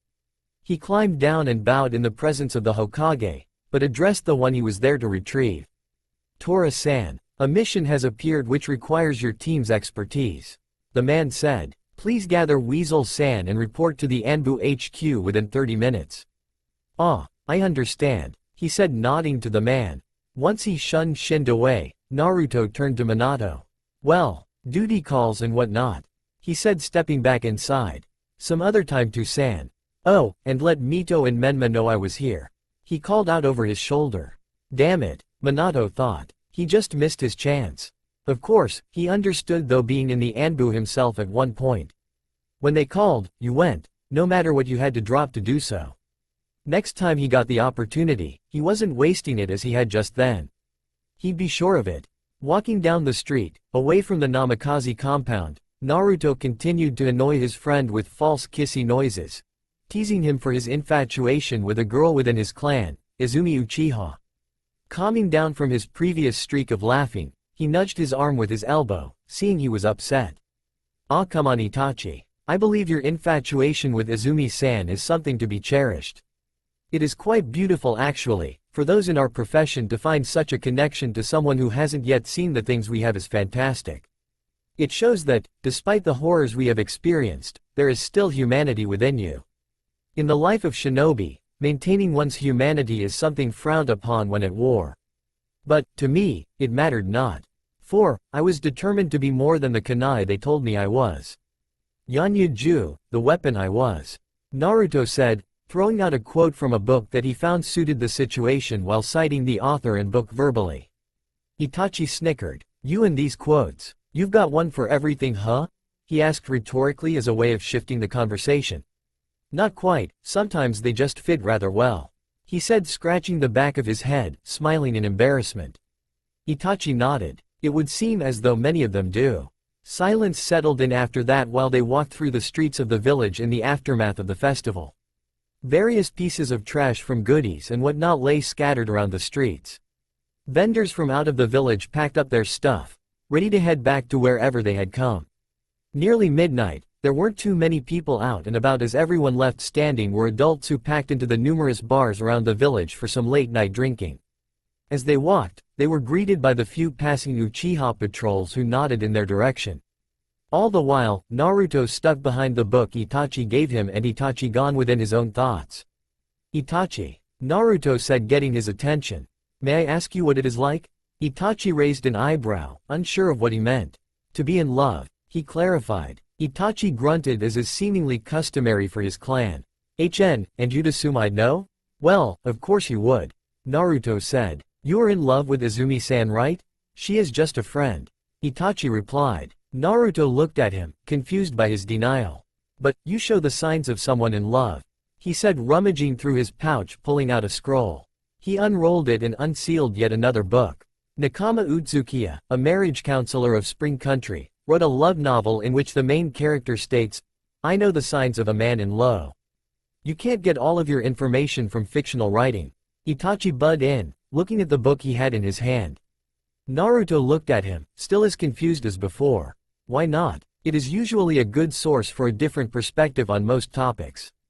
Right, Itachi replied, but they are usually opinions of the author. Not proven fact. Sometimes that is not always the point. Naruto replied, sending him a smile. If you would read a few of them yourself, you would discover things about Itachi Uchiha that you may find interesting. You believe you are not in love, but I could wager my life you are. Naruto said, looking ahead to the HQ that was now in sight. You seem to be in a rush to meet death, he said, receiving a chuckle from the blonde as they entered the building. Break. Opening his locker to adorn his uniform, Naruto continued the conversation. The thing about books is that a man could live 1,000 lives if he so wished. Living one good life in reality seems much more fulfilling, Itachi contended. To individuals such as yourself, I suppose. For some, hearing what the world means to others is fulfilling as well. Shinobi especially. He debated. How so? Itachi asked, clamping on his forearm guards. Strapping his black sword to his back, Naruto reached up for the top of the locker, pulling down his mask. We are subjected to scenes most people wouldn't even dare write about. On a weekly basis, we view scenes depicting pain, sorrow, hatred, and fear, but not much else. For the lucky few, those things come along with admiration, he said, hinting at Itachi. But, for others, a good book can remind you that there is some good in this world. Without an outlet, we'd lose our minds. So, that's why you read them? Itachi asked, placing his weevil mask on. Naruto put his tiger-painted mask on as well. We all need something. Break. Opening the door to the mission briefing room, Yugo and Hayate were already overlooking a map for the mission parameters. Naruto and Itachi walked in and stood at the opposite side of the table at attention. Hayate and Yugo were seemingly working out the kinks. When they finished, they nodded to each other and got the attention of their young prodigies. Okay. Hayate began with 2 small coughs afterwards. This mission is a search and rescue. We will be heading into Kusagakure. Our team was requested due to the claims of the enemy possessing some sort of impressive genjutsu. Weevil's Sharingan is vital, he explained as the black-haired team nodded in understanding. When we get through that, there was also a claim of our target being locked within some sort of high-class sealing technique, which is where Tora comes in. Receiving his nod of confirmation, he continued.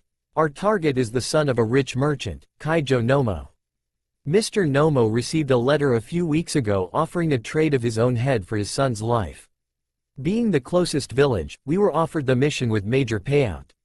We are expected to face low-ranking nukes, C to possibly B class at best. However, along the quickest route, which is the one we will be taking as time is of the essence, there have been sightings of possible S ranks.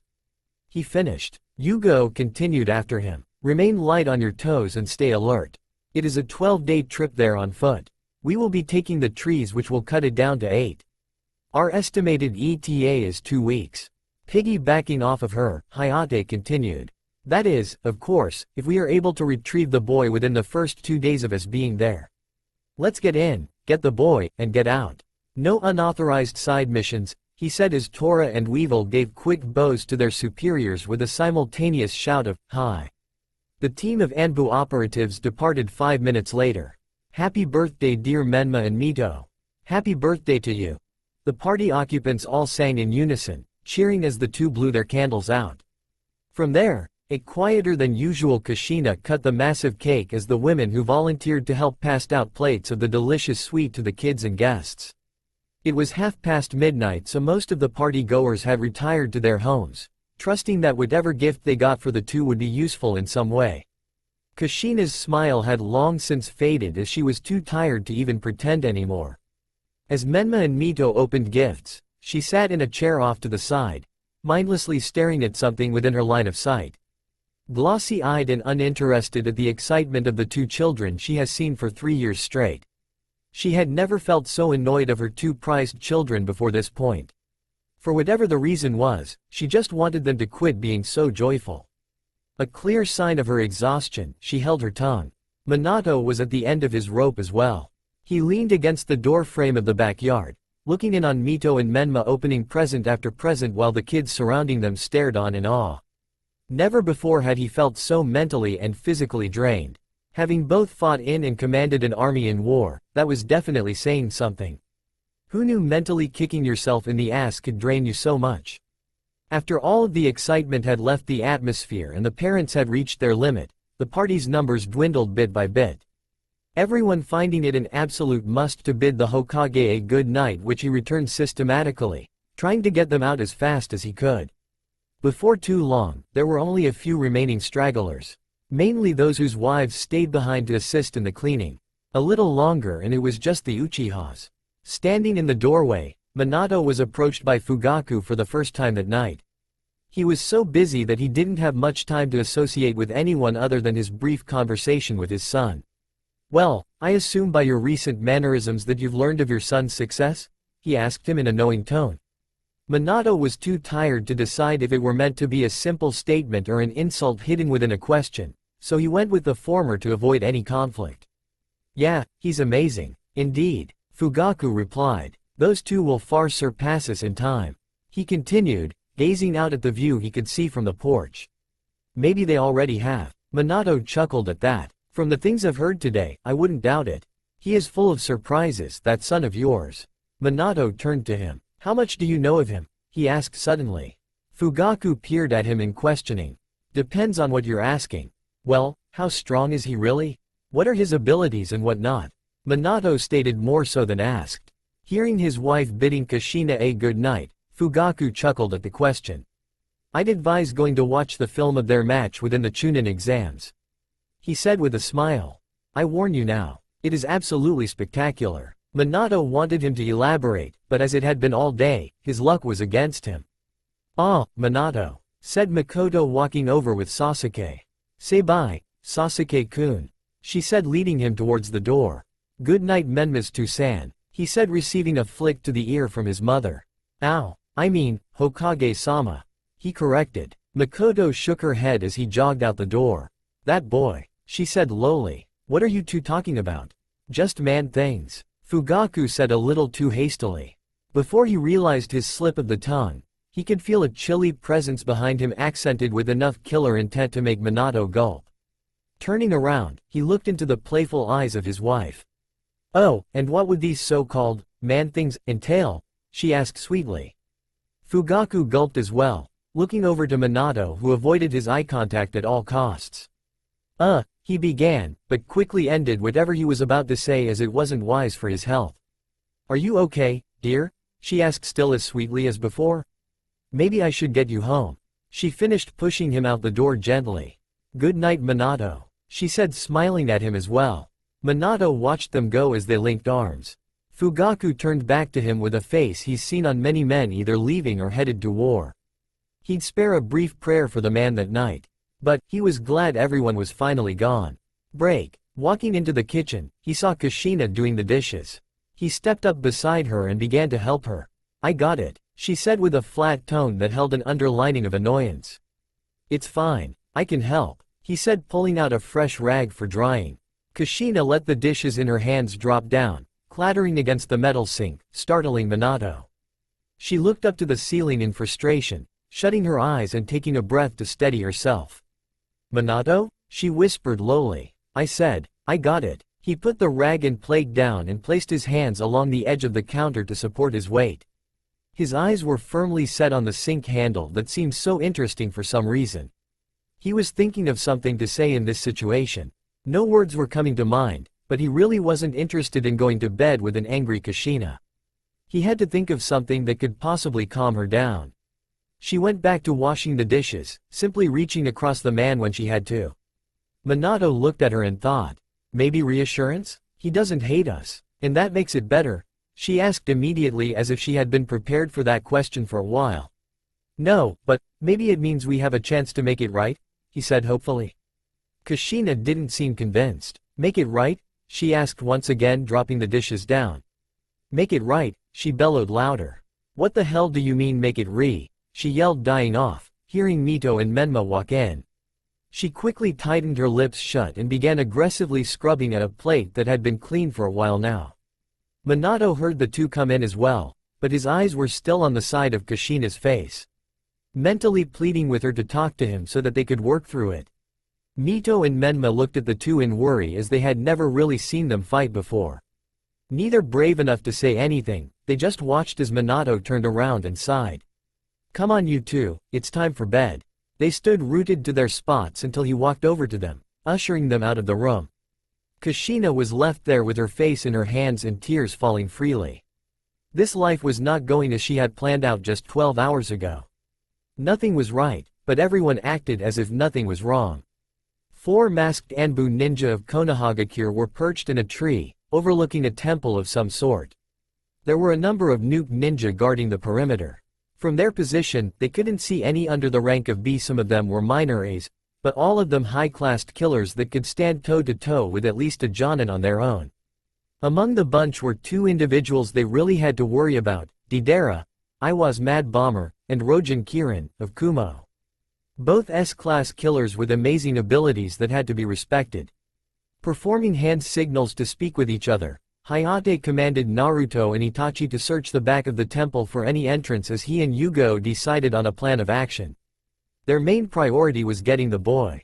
A stealthy approach was the only way to go about it. They couldn't go with an aggressive tactic as the boy could be killed before they reached him. It would be the issue of finding him more than anything. He had the thought of just sending in Naruto and Itachi, as they were the most well-equipped for the possible obstacles within, but he opted out seeing the type of manpower the captive was willing to hire for just the outward defense. When hiring men, you want the best of the best to be near you or whatever high-value possession you are trying to protect. With 2 S ranks guarding the door, Hayate actually feared what kind of monster they had inside. Break. Landing in a tree high enough to give them a better vantage point, Naruto and Itachi scoped out the back of the temple. From the naked eye, Naruto couldn't see much. Luckily, Itachi could. Using the Anbu hand signals, he conveyed to the blonde that there was a small hole in the wall. There was some sort of powerful genjutsu layered atop of it. With a possible entrance, the two headed back for Yugo and Hayate. Break. Hayate had gone over the only possible way he saw them doing this successfully, with having Naruto and Itachi going in first to retrieve the boy as they caused a disturbance from outside to pave a way for their escape. Yugo profusely denied the plan's possibility for success, arguing that they may not find a way in. As unlucky timing would have it, they came back with news of finding a way in. She then argued that they may not be capable of taking down whatever opponent was guarding the objective. Not wanting to waste much more time, Hayate left the decision up to the two of them. Itachi, in turn, left the decision up to Naruto. Weighing the option, he felt as though he and Itachi could take down anyone they faced. He said they could do it, so Hayate and Yugo got into position within the foliage of the front of the temple as Naruto and Itachi snuck around back again. Itachi instructed Naruto to stay right on his heels as he prepared to make the leap for the hole. Naruto, of course, didn't see the hole, but he trusted Itachi's judgment. They had to time it right to avoid detection from the patrolling ninja pacing along the back of the temple. As soon as they could make the jump without alarming them, they did. Landing inside, Itachi and Naruto clung to the ceiling using chakra. They were hidden within the darkness of the corners. Crawling down the halls, Itachi directed them as the entire place was distorted with genjutsu. To Naruto, it seemed as if Itachi were simply crawling through walls. Feeling the paths he thought he saw, he was astounded that it was solid wall. This was a truly impressive genjutsu. As they continued along, he could hear the people talking around them, but he couldn't see them. Of course, it would have been easy for Naruto to just dispel its effects on him, but that would take a huge burst of chakra, and it'd give their position away. So, following Itachi was the best option. They crawled deeper and deeper into the facility, going down stairways and descending corridors. By now they had to be at least 20 feet below ground. They hadn't seen or heard a guard for a few minutes now, so Itachi was questionable as to if they were even going the right way. Regardless, they continued until they made it to the very end. Finally making it, sure enough, their target was there, chained to a wall and covered in various seals and inkling. Naruto signaled to Itachi asking him why they stopped. Itachi told him the direction of the target and the state he was in. After feeling around for anyone else, they figured they were in the clear for Naruto to dispel it. When he did, he saw the man in his mid-20s strung up on the wall like decoration. Itachi and Naruto dropped to the ground soundlessly. They headed for the open room before Naruto stopped Itachi from stepping over the threshold. Itachi stepped back as the blonde dug through his pouch. Pulling out a piece of paper, he wrote a seal on it before balling it up. Then he aimed for the center of the room and tossed it in. As soon as he did, seals all around the room began to light up. There were all kinds from alarm seals, explosive tags, and even barrier seals that would shoot up as soon as someone stepped in, trapping them inside with the dangerous concoction of deadly paper and ink. Itachi signed, "How long?" Which Naruto replied with, 5 minutes. Itachi nodded and turned the other way to keep watch. Naruto went to work drawing up seal that would effectively disable each of the foreign tags in the order that they should be disabled. First, it had to activate the barrier in case the others failed and actually blew. He had to secure the target, so he drew up another one that would encase him in a separate barrier just in case. And he also had to send one to bring the barrier down on his command if he was successful in disabling the others. The alarm seals were the most important to bring down. He had to figure that they were triggered by the barrier activating. So, before anything, he had to disrupt those. Itachi peeked back, checking to see if the blonde was done or not. He watched him working diligently and knew he figured out how to do it by how fast he was scribbling. Naruto got the idea to use very high-powered chakra-draining seals. Alarming seals like those worked by overloading the seal with chakra. When exposed to foreign chakra, they emitted a very high screeching sound that most any ninja could hear from a mile away. So, with his very high-powered chakra-draining seals, he drained them before they ever got the chance to work. Now ready, he first successfully disabled the alarming seals. They weren't able to emit even the slightest squeak before they were drained. Then, he threw in his own barrier seal at the target's forehead, coating him in a small barrier. Next he threw in 3 other seals all simultaneously. Immediately the barrier flew up around the room, causing his first seal to burn away. Then, the explosive tags around the room fell from their positions around the room, crumbling before they even hit the ground. When all of the seals were dealt with, Naruto waited for a few seconds more. Nodding, he looked back at Itachi, telling him it's done.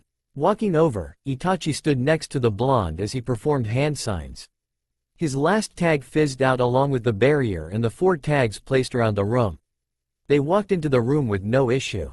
Making it to the young man, Naruto again performed a hand sign and his barrier seal fell from his forehead. Now, the challenge was getting this seal off of the man so that he could be removed from the temple. He knew of this seal, he read about it once when he was just learning fuinjutsu techniques. It was a seal directly linked to the sealer's chakra, so anything that happened to it could be felt. It was commonly used within Hazuka Castle, better known as Blood Prison. If they were to try and sneak him out of there, they'd kill him. The only way to dispel the seal is for the sealer to do so manually or to kill the sealer. To do so, they'd have to alarm him. Naruto devised a plan. First, he put up some fake alarm and explosive tags.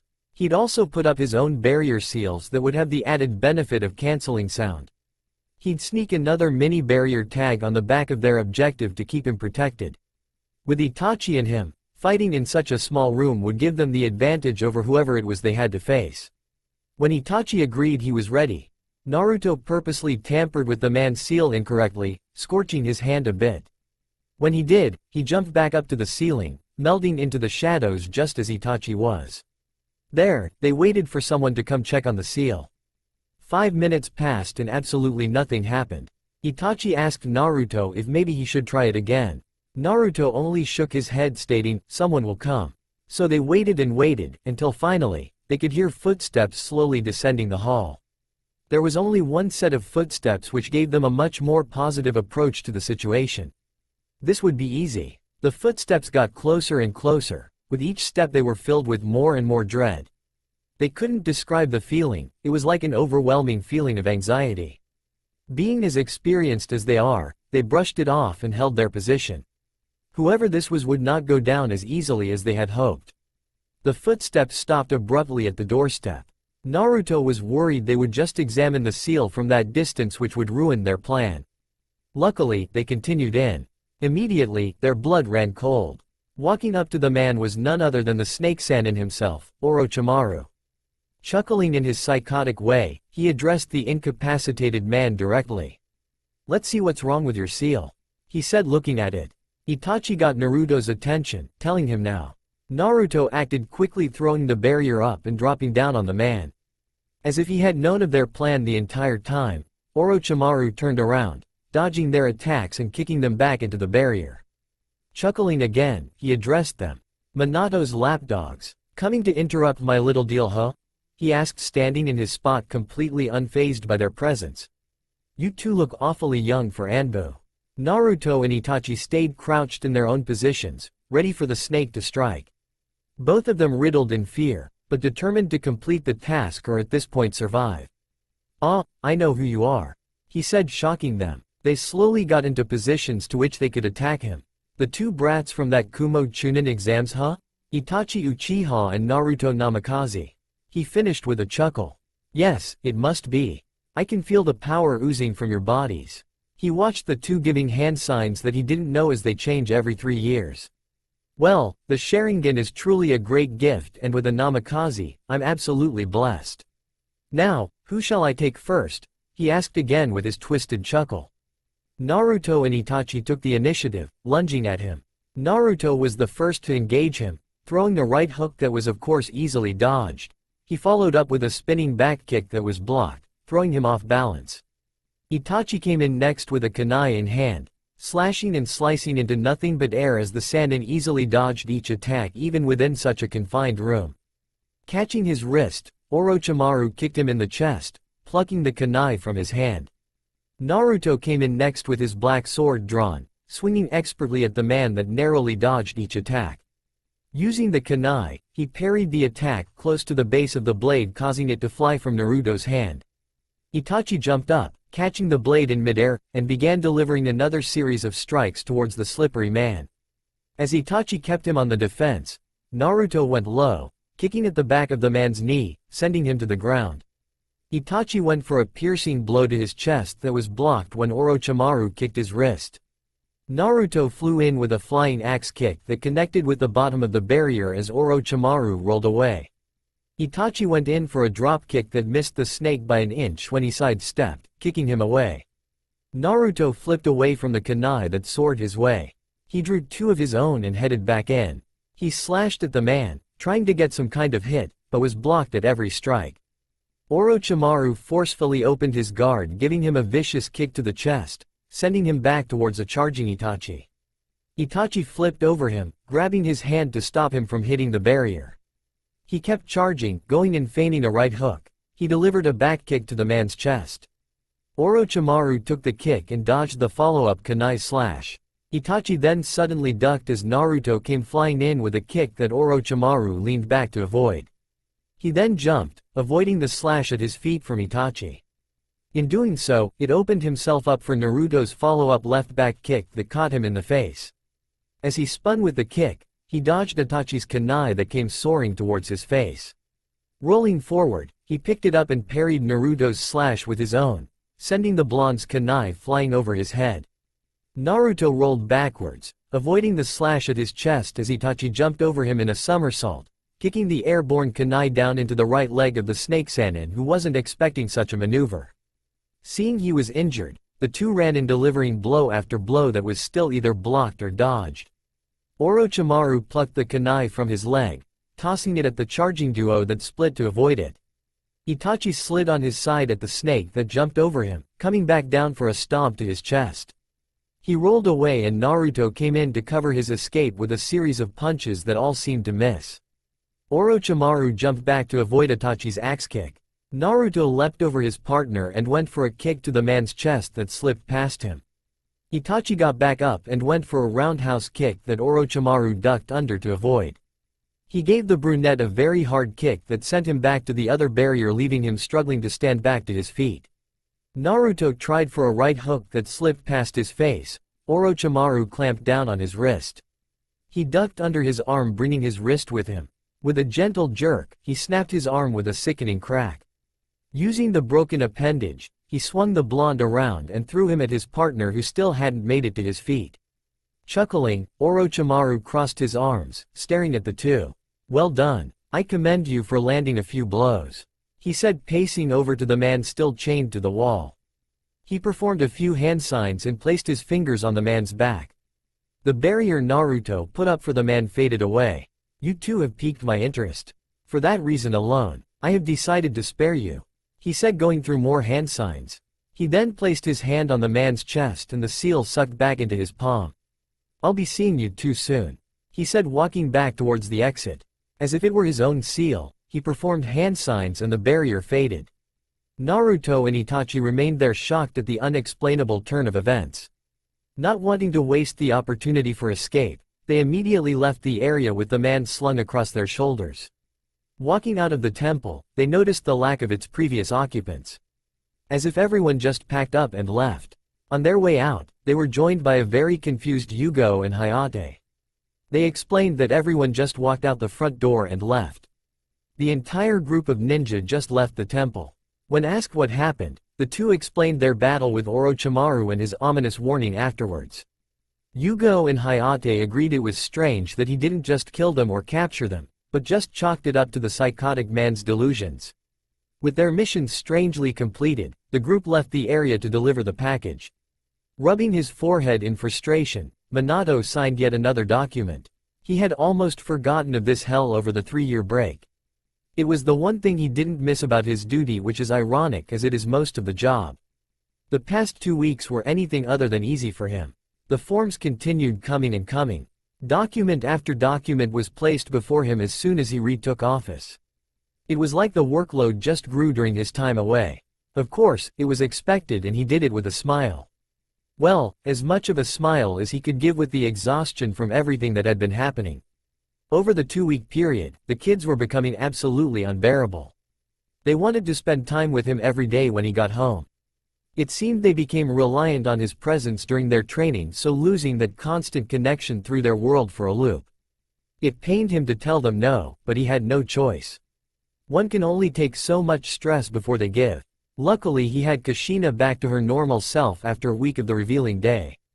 That first week after Naruto's departure, Kushina was far from her usual self. A smile on the woman was near non-existent, and for a while, it seemed like it was gone for good. Mito and Menma noticed the change in their mother as well. A week later, they asked Minato if they were getting a divorce, apparently having the same thought as Naruto. At that point, Minato knew he had to speak with her about the way she was affecting the kids. He sat her down and listened to her rant on and on about how worthless she was as a mother and how she shouldn't have been allowed to have children in the first place. He let her pour all that negativity out to him in private as she cried on his shoulder. When she was finished, he told her of his conversation with Naruto. He explained that Naruto was truly not mad about the whole ordeal. When she couldn't accept that, he explained to her the plan he had of organizing a family vacation in a few months. They'd integrate the blonde back into their everyday routine as often as they could. Doing things like inviting him to dinner, asking him for help with the kids' training, or just spending time with them. Kushina still wasn't back to her true self, but she had started to cheer up a bit more. She began spending more and more time with her friends she had been so out of touch with. A few days after Minato's plan reveal, she felt it necessary to ask them for advice. To do so, she had to open up to them and run the risk of being judged or possibly ostracized. To her surprise, they were very supportive. Of course, disappointed in her, they understood the situation and could tell her regret was real and not just an attempt to save face. That in itself took a huge load off of Minato's shoulders. Now he was sure his wife was speaking with someone about the ordeal and was getting help. It reassured him it would be all right in the long run. Now, all he was doing was awaiting his son's return, which was still stressing him out. He read through the mission parameters and saw that there was more than a small chance they'd run into a few S-rank ninja. Their scheduled ETA was 2 days ago, but underestimating mission completion times was common, even for Anbu commanders. This was the first time he has known of one of his children actually being out on a mission. When Naruto was born, he had always imagined seeing him off on his first venture out of the village. Having missed that chance, he was giddy to see the boy return from the first one he would see. Still a strange concept that it would be from an Anbu mission, but nevertheless it would be something he'd remember forever.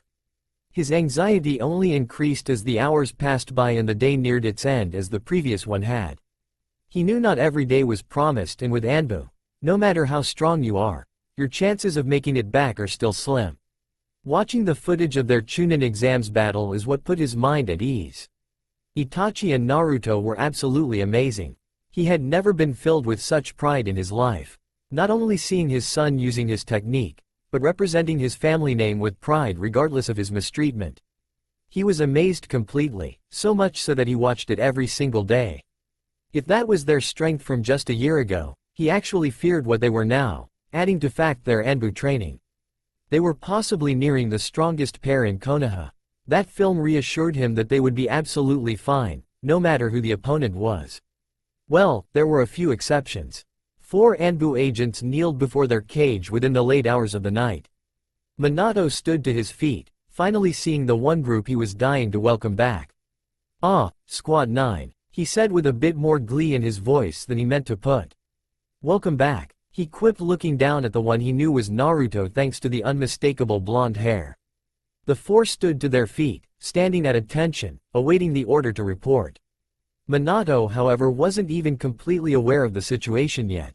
His smiling face was too busy admiring his son in his Anbu uniform. The pride in his eyes was visible from miles. "Wow," he whispered out, a bit louder than he planned. A cough from the commander woke him up. "Hokage-sama, my apologies, but I believe a report is due." Minato shook his head, giving a fatherly appraising nod to his son one last time. "Right, I apologize. Please, report," he said, sitting back down. Hayate began with explaining their few near run-ins with certain S-rank missing ninja heading up to Kusagakure, the events that happened upon their immediate arrival and the barely significant events that happened while Naruto and Itachi were inside. When he reported all he could, he passed the responsibility on to Itachi and Naruto, who then explained the events that happened during their venture into the temple, including their brief, yet brutal battle against the Snake-san and Orochimaru.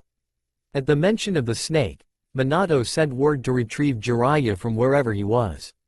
The group continued giving their report by explaining the events that happened after delivering the man back to his father and them receiving the payment.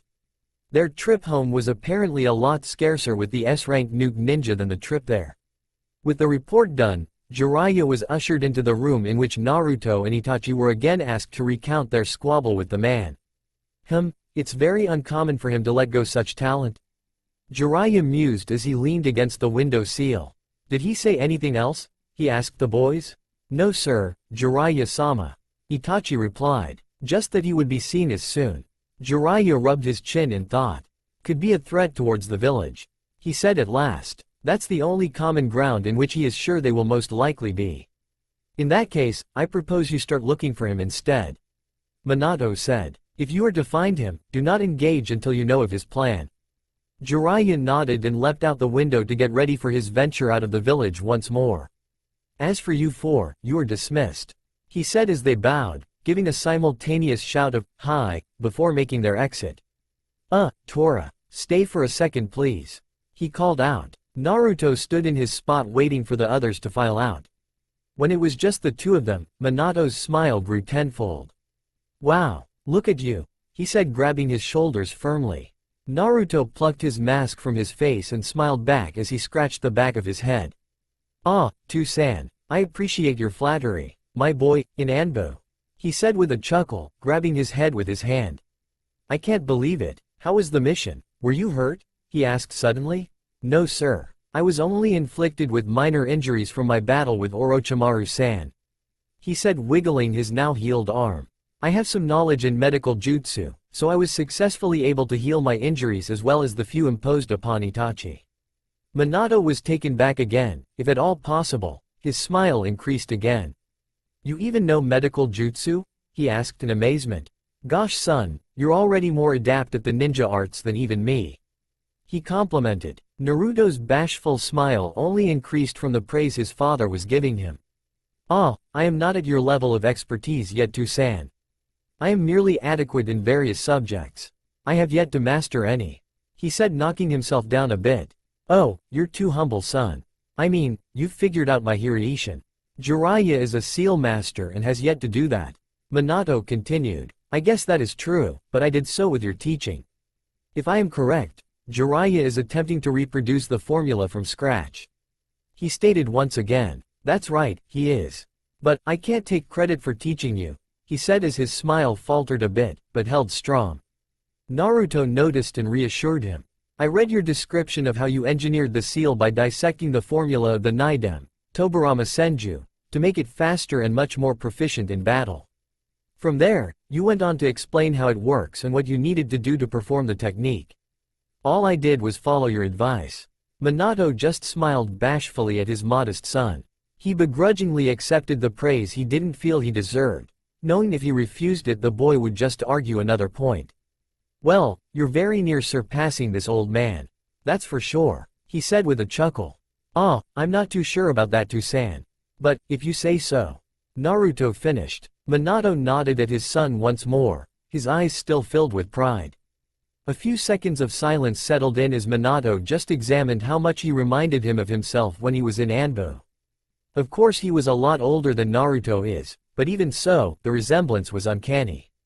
Well, he said standing up straight. I bet you're tired. Yes sir. A few days of tree hopping has taken a lot out of my body. A good night's rest will be more than enough to replenish me fully. Naruto replied. Well, don't let me keep you. He said extending his arm. Naruto shook his father's hand with a smile and a nod. Oh, and if you'd like, your mother would really enjoy having you over for breakfast in the morning. He said as Naruto was walking out. Slowing his pace, Naruto nodded his head. Yes, that sounds fantastic. He said nodding on his way out. What time would be acceptable for my arrival? Oh, possibly 9. Minato replied. Naruto nodded again. Yes sir, I will attend, he said waving back to the man with a smile. Minato waved back at him with a smile of his own. His heart was racing for some reason. There was a warm feeling in his chest that he couldn't exactly explain. Things were going to be better now. He just knew it. The next morning, Naruto walked up the stone path leading to the front door of his old home, his black book in hand hiding his face. He was dressed in his casual wear, which was his black pants and shirt, accented by his white namikaze jacket. Knocking on the door, he heard the girly shout of his sister informing the others, I got it. He waited for a few more seconds, listening to her small feet charge towards the door. When it swung open, her eyes looked up into his. It's Nii-san, she informed. Hello Imouto. Naruto greeted as he stepped inside. Are you here to have breakfast with us? She asked him. Naruto finished kicking his shoes off his feet. Yes I am. He smiled at her. She smiled back. Ka-san made a big breakfast today, she said grabbing his hand and dragging him towards the kitchen as if he didn't already know where it was. The two walked into the room in which Minato and Menma were already at the table waiting to eat. Naruto smiled when they looked his way. Hey, Nii-san, I saved you a seat. Menma yelled out, adamantly patting the seat next to his. Naruto walked over to him with a smile. Thank you Otouto, he said. Good morning Toussaint. Morning son, Minato replied as he stood up to shake his hand. Your mother will be right out, she just stepped back in the kitchen to get the rest of the food. He said as Naruto looked in that direction. I think I will help, he said walking into the kitchen. He saw his mother with her back to the door as her hands fidgeted around the counter, unsure of what to bring first. Good morning Ka-san, Naruto greeted with a smile. Kushina yelped lowly as she spun around. Oh, Naruto-kun, she said with a clearly forced smile that was in place to hide her nervousness. To her surprise, the blonde boy that was nearing her height walked over to her and embraced her in a hug. Here, he said grabbing her extra pair of potholders.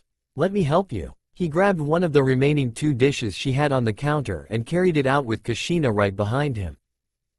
Finally the food's here. Mito shouted in relief. I'm starving. Menma, in his ever-present need to annoy her, quipped, you're always starving. That's all it took to kick off their first argument of the day. The others as always zoned out as Kushina and Naruto set the last 2 dishes down. As soon as they took their seats, everyone began serving themselves. For a while, the actual conversation remained silent as Menma and Mito continued their argument around the bites of food they inhaled. Naruto, Minato, and Kushina just listened on with different expressions. Minato in indifference, Kushina in embarrassment, and Naruto in amusement. Eventually Naruto butted in. You two sure do fight a lot don't you? Mito was the first to reply. It's Baka Menma's fault. He's always annoying me, she said shoveling another mouthful into her face. Yeah right, it's always her who starts it. He refuted, completely disregarding the blatant fact that it was actually him who started it this time. Kushina pushed the hair from her face and coughed into her hand to draw attention to herself. Menma, please use your inside voice. Menma knew it was meant in a much more threatening way than it was said and shrunk back into his seat a little bit. Naruto noticed and chuckled at the commanding power of his mother. You know Ka-san, he said, grabbing her attention. You may just be the scariest mom in Konoha. She smiled bashfully as she knew it was meant as a compliment. Although, some of the Nara children could argue it is in fact Yoshino-sama. Kushina smiled. Oh, Yoshino's actually pretty nice if you get to know her. Indeed, I have only briefly met her, but during that time, she was looking for her son, Shikamaru, with a frying pan in hand. I am sure what happened when she caught him was far from pleasant. He said, smiling. Kushina smiled at that. Minato chose then to add in. I'd throw in Makoto into that wager as well. What? Makoto-chan isn't that bad. Kushina said. Minato chuckled. I've heard stories. Kushina chuckled as well. She knew her best friend was a bit fear-inducing at times, but it wasn't to an extreme degree. The duration of the family breakfast went by without a hitch after the conversation was started. They spoke of all kinds of things from the old missions Minato and Kushina had been on, to Naruto's first mission. They were for a brief moment a normal family like they were supposed to be. That fact alone is what put Kushina's mind at rest. For the first part of the meal, she was still a bit timid about Naruto's uncaring attitude at his neglect, but now, she was feeling as though they were closer than ever, which of course they were. The family event came to an end when Minato finally had to head to work, leaving Kushina and the kids at the house. With their newfound energy from the meal, they begged Kushina to let them show Naruto how strong they had gotten. Kushina at first denied the request, explaining to them that Naruto was too tired from the long 2-week mission he had just come back from, but Naruto told her it was fine. Break. Now, the three stood in the backyard. Kushina sat on the porch as she watched Menma and Mito face off against their older brother who, much as Kakashi often did to them, pulled out a book to read as a way to infuriate them. She chuckled at their frustrated expressions, finding it cute that they still let it get to them. Their teamwork was clearly present in an attempt at least as Mito went around Naruto so that they could attack him from different directions. Don't underestimate us, Ni-san, yelled Menma as he threw a kunai his way charging in behind it. Without looking up, Naruto smiled and plucked the kunai out of the air with ease. Tossing it over his shoulder, he could hear Mito jump out of the way. Catching Menma's wild haymaker, Naruto shifted his body over slightly, causing the blonde to sail over his shoulder, crashing into his sister. Menma baka, get out of my way, she yelled, pushing him over as she charged the blonde with his back to her. She went for a roundhouse kick to his face from the back that he simply put his free hand up to block. Catching her ankle, he yanked her gently as she flipped to stay upright. Menma went in for a dropkick that Naruto stepped out of the way of. Sadly for Menma, Mito had been going for an axe kick that he didn't see. Her heel came crashing down on his chest. Quit hitting me, you idiot, he yelled at her. Then get out of the way, she yelled back, flipping to her feet and squaring off against Naruto in her taijutsu stance. Naruto just kept reading his book. When Mito charged, she pulled a kunai midway to her target. Naruto, still without looking, dodged each of her attacks as he poked at the back of her hand with taps she found to be completely ineffective. That is until her kunai slipped from her hand and she instead tried to punch him in his face.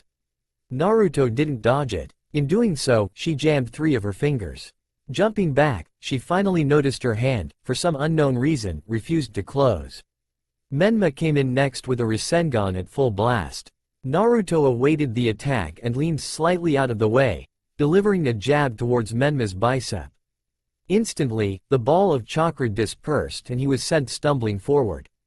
As he tried to catch himself, he realized only his left arm would move. His right just wouldn't extend, in fact he couldn't even feel it anymore. He looked over at Mito who was still cradling her unresponsive hand. Without saying anything, both of them knew the other was done, and so did Naruto. You two are not bad at all. Individually you could outclass most anyone in your class, but your teamwork is poor. So poor, I doubt you'd be able to function properly on a battlefield in any situation. They both looked down in shame. Konoha operates mainly on teamwork. It will be your most valuable skill when it's time to become active ninja. He is right, you too. Your father has told you this as well before. Kushina added from the side. Hearing it from Naruto should drive that point home. Yes, Ka-san. The two replied simultaneously. The group was surprised when an Anbu agent dropped down next to Naruto. He whispered something into his ear in which Naruto nodded at. When the man shunned shinned away, Naruto addressed the others. It would seem I have been requested elsewhere, he said as he walked up grabbing onto Mito's hand and Menma's shoulder. Green chakra inked his hands. When it died out, the two rolled out their respective injuries in amazement, as they could now move them again. Naruto walked back towards the porch to bid his mother a good day. Thank you Ka-san for the amazing breakfast. It was as great as I had remembered it. He embracing her in a hug. Thank you, Naruto. You're always welcome to join us, whenever you want to. She replied as he nodded with a smile. Waving on his way out, he left the compound to whatever it was he was called to. Leaving Kushina, Mito and Menma to continue their training with a new plan. Focus on teamwork. Hours later, the night sky swallowed the remnants of Konoha's daily activity, handing the reins over to the night life of bar hopping or late-night dinner dates. It was around this time that Naruto and Itachi were walking out of the Anbu HQ. A whole day spent listening to briefing after briefing, the two were exhausted and hungry. Their feet brought them towards the side of town that held many of the family-friendly restaurants and stands. They were still discussing the topics they were briefed on over the hour-long meeting. It was a mandatory, last-minute, event that was originally just to congratulate and send off the newly retired Anbu captain, Kenji Horo. The man was handing down the title to another one of their superior officers, and a former student of his, Commander Omaru Yosha. From there, the speaker decided then would be the best time to not only refresh the group on the regulations set by Shikaku Nara during his brief time as acting Hokage, but also inform them of the regulations the Yondaime had added to the mix. Naruto wondered the entire time just how long his father had been working on such a thing. With all of that nonsense out of the way, the two boys were on their way to enjoy themselves a nice meal somewhere. They just couldn't decide where. In their venture to find a place suitable enough to appease their immense hunger, they ran into someone that Itachi immediately wished they had not. Hey Itachi-kun, a girl with black hair and eyes to match said as she and a man resembling her perfectly walked over towards the duo. Hello, Naruto-san. Izumi. Hello. Naruto quipped with a friendly smile that held a hint of devious intent that Itachi noticed. What a wonderful surprise. Itachi saw the gleam in the blonde's eyes from the side of his own, but decided not to react, as doing so may actually cause the blonde to do something Itachi didn't want. Hello, Izumi-chan, Komio-san, he said addressing her and her father. Hello to you two as well, Itachi and Naruto, the man said with a smile. What are you two doing out so late? Itachi asked curiously. Izumi looked a little hurt by the question for some reason. Well, it's my birthday and all, so Two-san was teaching me a new technique. Itachi stiffened, almost unnoticeably at the mention of the girl's birthday. He had completely forgotten about it with the day's chaotic events. Trying to play it with indifference, he simply nodded, hoping no one noticed his subtle reaction. Of course, he knew for a fact one person did without a doubt. Well, Naruto said, breaking the awkward silence that settled following Itachi's silent reply. I wish you a happy birthday. I must apologize, as I had almost completely forgotten about the joyous occasion this morning as we were heading to our meeting. Almost of course, as Itachi was there to bug me about it the whole way through. He said, covering for his friend flawlessly. Itachi mentally thanked his friend for being so aware and helpful. He watched as Izumi's eyes lit up in happiness as her father laughed. He had no words as he simply smiled and accepted the story Naruto had made for his cover-up. Komio-sama, may I ask of you the honor of having your daughter join us for dinner tonight, as a way of both making it up to Izumi and repaying Itachi for reminding me? Naruto asked with his ever-present intellectual speech pattern. Komio looked at Izumi's pleading eyes and then at the faces of the two boys. Well, if it were anyone else, I'd say no. But, with Itachi and the son of the Yondaime, I am sure she is in good hands. He said with a nod. You kids have fun. With that said he walked off, leaving the three kids standing in the street, two of them in embarrassment, and the other in wonder. Break. They all sat in a booth at the Akamichi Bar and Grill. Naruto sat on one side as Izumi and Itachi sat on the other, trying their hardest to avoid each other's eye contact. Naruto was once again stuck in the book Itachi had bought for him, and Itachi was at that moment cursing the book for capturing the blonde's attention so intently. It was a bit of a paradox, as when it came to Naruto, he could get any conversation going with ease, but with his limited human interaction outside of books, he knew very little on what questions or topics were appropriate for certain situations. His current fear was that the blonde would start talking and he'd ask Izumi something stupid that would pit them as a couple. A fear he wouldn't admit was that he'd ask that question and she'd be speaking of someone else when she answered. Glancing over at her hand that was laid out on the table, he noticed a few scorch marks around her fingers. He smiled as he immediately knew the technique she had been working on, as he had the same injuries at one time. To his satisfaction and discomfort, the food finally arrived. The discomfort came as he knew Naruto's table etiquette would prevent him from reading during the meal. Reading at the table was no crime, but reading once the food arrived was taboo. When the waitress passed out the individual plates and took her leave, the table was covered in silence. The only sound coming from the clanking of their shifting glasses and the chattering of the other patrons. Naruto hadn't noticed, as he was stuck on a very good part in his book. The silence was incredibly uncomfortable and he could just sense their collective discomfort. With his extensive knowledge of these circumstances, he planned for a joke. Seeing as Itachi was the table's common ground, he'd use him as the focal point. "So, Izumi-san," he began, "you're finally 12 years of age?" Izumi swallowed the food in her mouth so that she could answer.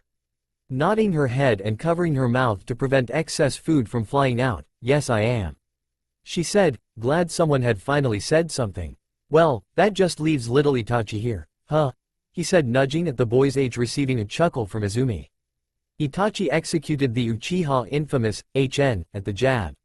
"For just 3 more weeks," he argued. "Ah, you're still a baby for 3 more weeks," Izumi added, receiving a chuckle from the blonde across the table and a deadpan look from the brunette. "I appear to be the most mature at this table," he said with a face of indifference, but they could both tell there was a hint of amusement or relief in his voice. "Besides, you two are merely a few months older than me," he said. "Astute observation," Naruto remarked. "I am only joking. You will get it when you are older," he said as he and Izumi cackled up at Itachi's look of annoyance. As he has been doing more and more recently, Naruto successfully broke the tense silence that the table was drenched in upon their arrival. Then, when everything got rolling and he finished his meal, he pulled out his book and simply listened to the two flirt with each other for the next hour or two. He found it to be something unique to see up close. The blossoming of love was being played out before his eyes. In a book he read, the author explained his own theory of the concept of love as being our human minds becoming over-infatuated with another person to a degree that is dangerous in a self-implosion standpoint. Naruto took that as saying falling in love was the equivalent of dooming yourself to death. For, if you fell in love with someone weaker and you lose them, your judgment is clouded and you are no longer who you were, as you fight for one thing and one thing only: vengeance. Looking at the two from where he was sitting, Naruto felt it was a possibility that seemed to present itself at this very moment. There was a piece of him that didn't want their relationship to flourish, not out of jealousy, strictly for the safety of his best friend. He didn't have too many real connections in this world, so this was one he couldn't lose. Having Itachi for a friend is what fed Naruto's belief that any man could be more than the selfish and cruel creatures he's seen in his life. For, Itachi is a killer. Not a murderer, just a man following orders, but a killer nonetheless. For a boy who has taken countless lives to retain the pieces of him that keep him human, Naruto was convinced that Itachi was a light within this dim world he's come accustomed to. Itachi inspired him to see through the pain and sorrow and to look towards the future. The future being the next generation. Before meeting Itachi, Naruto was a hateful individual. Not verbally, but he was very pessimistic in his way of thinking. Of course, for a lonely little boy, it was an inevitable outcome. Then he met the boy without a smile, but with lots of love. For a while, they butt heads with their clashing ideals, but eventually, Naruto was shown something so beautiful. His heart was touched with a grip of warmth he hadn't felt in years. A new way of viewing the shitty things that happened on a daily basis. Ironically, it was a few days after their first kill, the day in which he believed Itachi would see his views, and realize how cruel and vicious human beings are. Something he himself had read in his books. To his surprise, while following his partner, he watched him interact with people as if nothing had happened. He expected Itachi to seclude himself much as he had the first day. He expected him to stray far away from family, for fear of them witnessing the monster he had become. In his childlike mind, he believed Itachi was just naive to the core. He felt that he just didn't understand what it was he had done. When he got the chance, he approached him with a heated argument, trying to convince him he was a monster like he felt himself.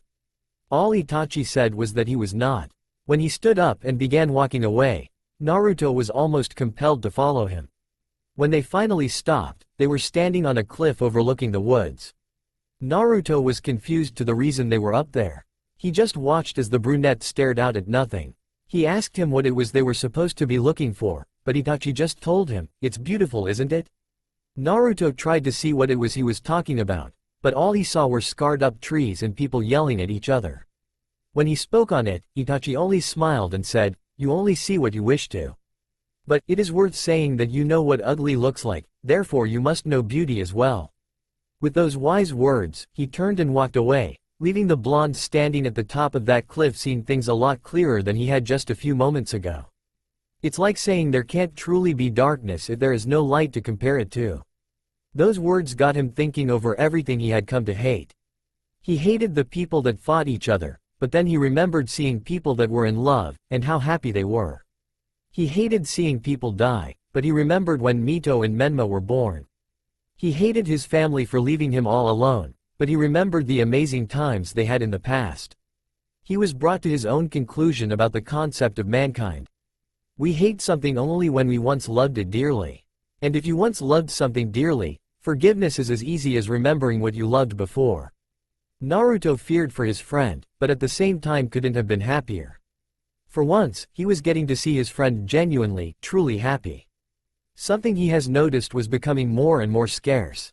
There was another book he read in which the author gave his own description of love as the emotional embodiment of peak human strength. Yet, at the same time, our greatest weakness. A paradox in the truest sense. In both cases, he noticed the outcome of death. Never directly said, but implied both times. Death was inevitable, and in the line of work that he was accustomed to, he knew better than most that death affects the living more so than the dead. But, over the time spent with the two in less awkward situations, he became close to Izumi as well. So, the fear of one of their deaths became a lot more worrying. Breaking him from his thoughts was a head of silver hair poking out at a booth a few away from theirs. Thinking it was Kakashi, he almost called out to the man. When the guy stood to his feet, it wasn't him. Glad he dodged that awkward conversation, he went back to reading. Again, interrupting his musing was Izumi standing to her feet. "It's getting late. I better get home." She waved to the two boys with a smile. "Thank you guys so much. This was the most fun I've had all day." Naruto nodded at her with a smile. Itachi, however, stood to his feet as well. "I will walk you home," he said as they bid Naruto a good night. Naruto returned the gesture and headed home himself. He couldn't wait to see what their relationship developed into. Something exquisitely dangerous, he presumed. 2 years later, Naruto, now 14, stood outside the academy with his hands in his pockets. His appearance hadn't changed much over the past 2 years. It hadn't changed at all actually. The only key differences being his gain in height and the loss of his once favorite jacket. He simply grew out of it, so he gave it to Minato to one day give to Menma when he could fit it. Other than that, nothing had changed. His hair was still the same with the right side still shaven down more so than the rest. He still wore his black t-shirt and Anbu pants with black sandals. In addition to his ever-present look, however, was the necklace he wore that brandished the Uzumaki spiral symbol. A gift from his mother for his recent birthday a few months back. You could argue another addition was the new book he had shoved into his face. After so many years of reading and rereading the one he received from his friend all those years ago, people had come to associate it with his apparel. This book was green. As he read his new novel, he noticed the parents and other adult commoners beginning to chatter and mutter among themselves in awe. Looking to see what the commotion was, he turned to see Itachi walking his way. The brunette hadn't changed in the slightest. He still wore the same Uchiha high-collared shirt with his Anbu pants and sandals, and he still maintained that ponytail of his. His fame within the village was the only thing that altered. Itachi became the true essence of what it meant to be a Konoha shinobi. He was recognized publicly throughout the village for his accomplishment of making Anbu commander at the ripe age of 13, just a few months ago. Ever since, his popularity was rivaling that of the Hokage himself, which is a position most people said he was close to reaching. "Hello Naruto," Itachi said, leaning against the wall next to the blonde as he waved at the group of parents waiting on their children to get out. "Hello to you as well, Itachi," Naruto replied, not looking up from his book. "Here for Sasuke?" "Yes. My mother is attending Yoshino-sama's baby shower as well," he replied as the blonde nodded. That was the reason he was going to be taking Mito and Menma for the remainder of the day. "What do you have planned for them?" Itachi asked. Naruto looked up and thought. "I am unsure. I imagined a bit of training and possibly something to eat a little later. Would you mind us joining? Izumi and I are watching over Sasuke for the day as well." Naruto nodded. "Of course. I must confess, I was not too interested in trying to entertain Mito and Menma all day anyways. Not alone, that is." Itachi chuckled at that, understanding completely. With a resonating slam, the doors of the academy swung open. Kid after kid funneled out to their waiting parents or began their journey home with their friends.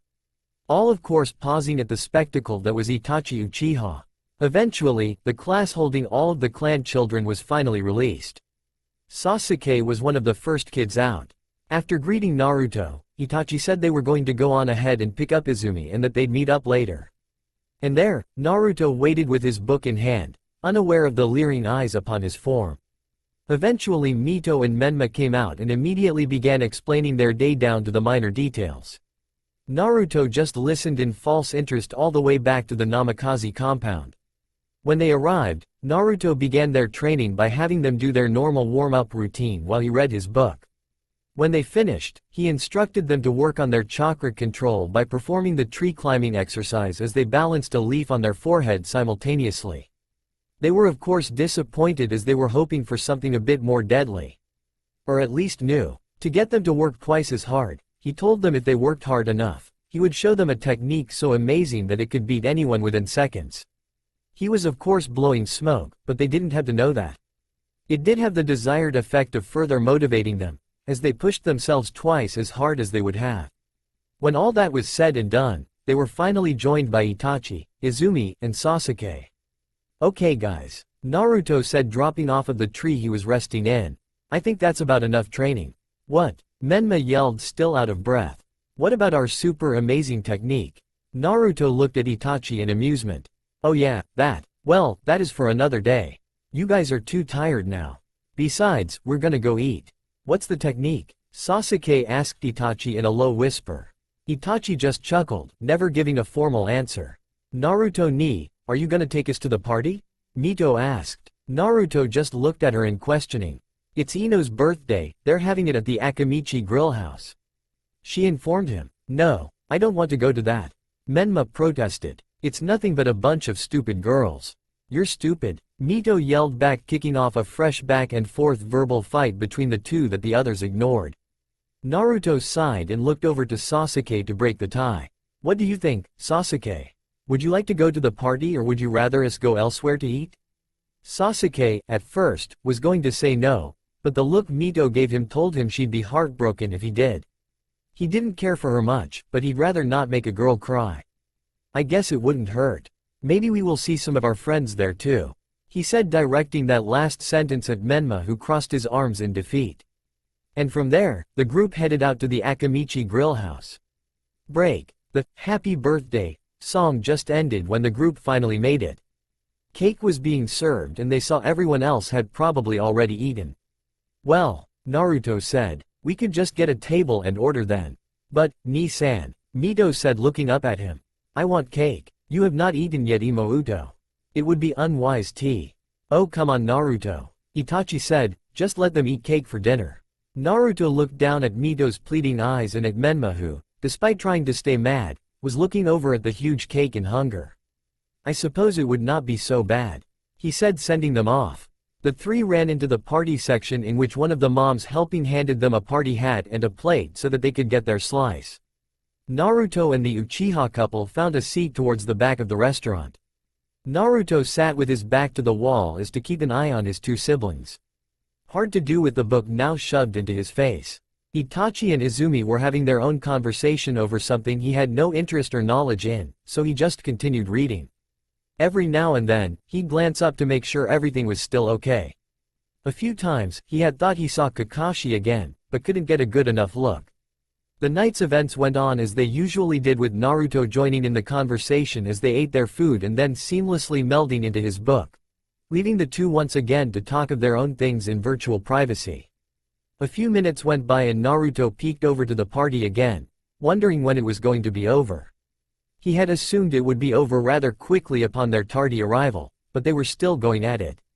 Sticking his nose back into his book, he continued reading until he finally heard the sound of child footsteps jogging towards their table. Looking up, he was greeted to the sight of Mito and another girl jogging up to the table, with the Hyuga heiress being dragged along as well. "Naruto ni!" Mito yelled as she and the other two girls stood at their table. Itachi and Izumi stopped their conversation to watch the spectacle. "I want you to meet my friends," she said happily as Naruto raised an eyebrow. "I always tell you to meet them, but you're always too busy," she said, mimicking his voice to the best of her ability. Naruto closed his book with an amused expression.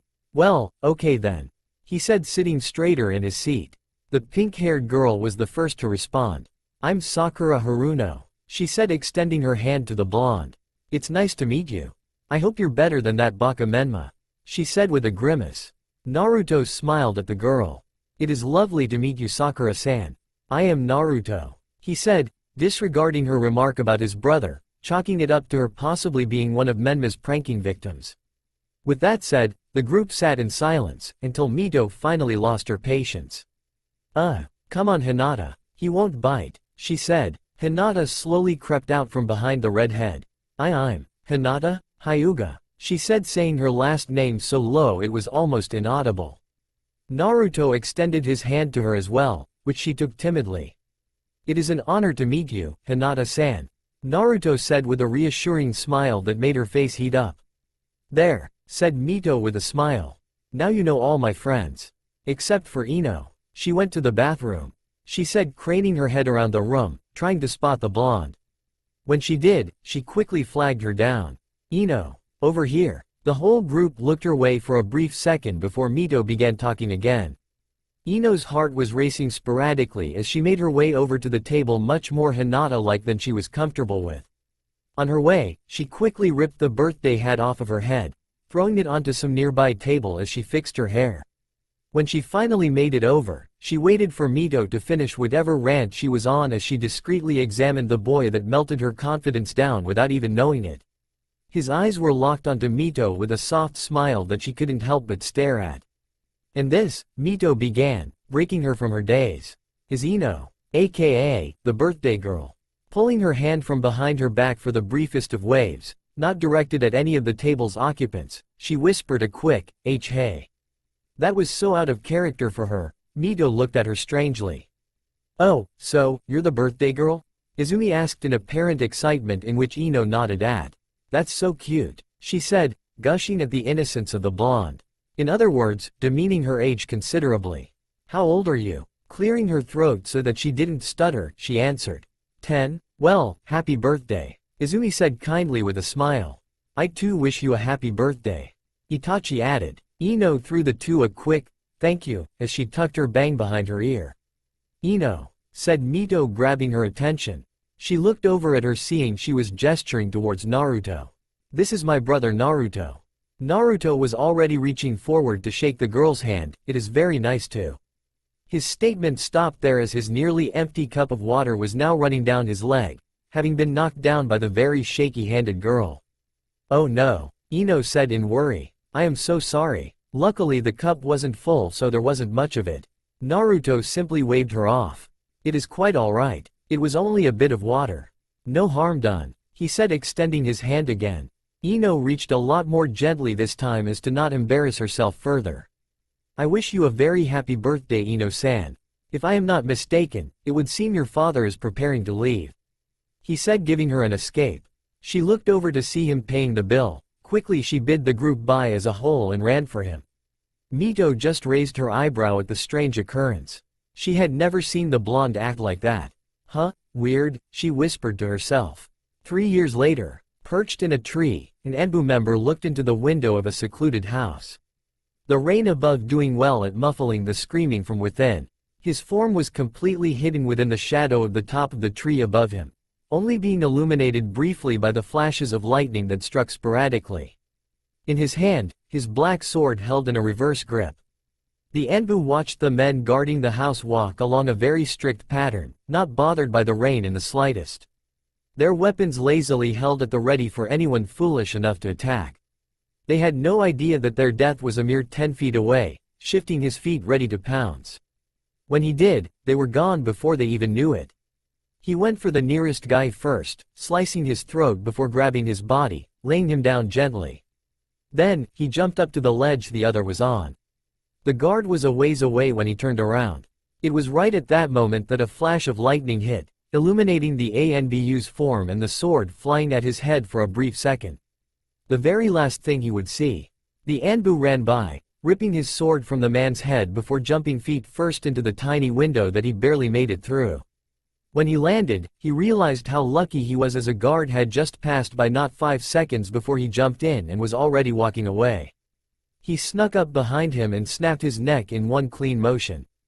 Shoving the body into the nearby closet, he continued on silently. He could hear a man screaming from the basement of the mansion. He made his way towards it, killing 2 more guards on his way. Suddenly, he heard the screaming man abruptly stop. Having the target located, he continued on, gently opening the door. Once inside, he saw a brown-haired man in a lab coat, cleaning materials from the last experiment he was undergoing. He silently walked in. When the doctor reached over to set his scalpel down on the wooden nightstand, his hand was impaled by a kunai, nailing him to the surface, electing a scream of pain from him. "Ah, ah!" The man turned around and plucked the blade from his hand as he scrambled around the table. He pulled a tag out and wrapped it around the kunai. There was a very small hole at the top of the ceiling that led outside. Aiming right, he threw it as hard as he could. To his horror, it was plucked out the air. Horror because it was an explosive tag meant to alert his unknowingly dead guards. He watched as the Anbu held the blade in his hand. It briefly emitted a blue light before the man dropped it carelessly to the ground. "Yako Toshi, you have been sentenced to death by the Council of Konoha for the abduction and murder of over 100 individuals taking residence within the borders of the Land of Fire." With that said, the black blade ended the pleas of the man with a quick slash that cleanly removed his head from the rest of his body.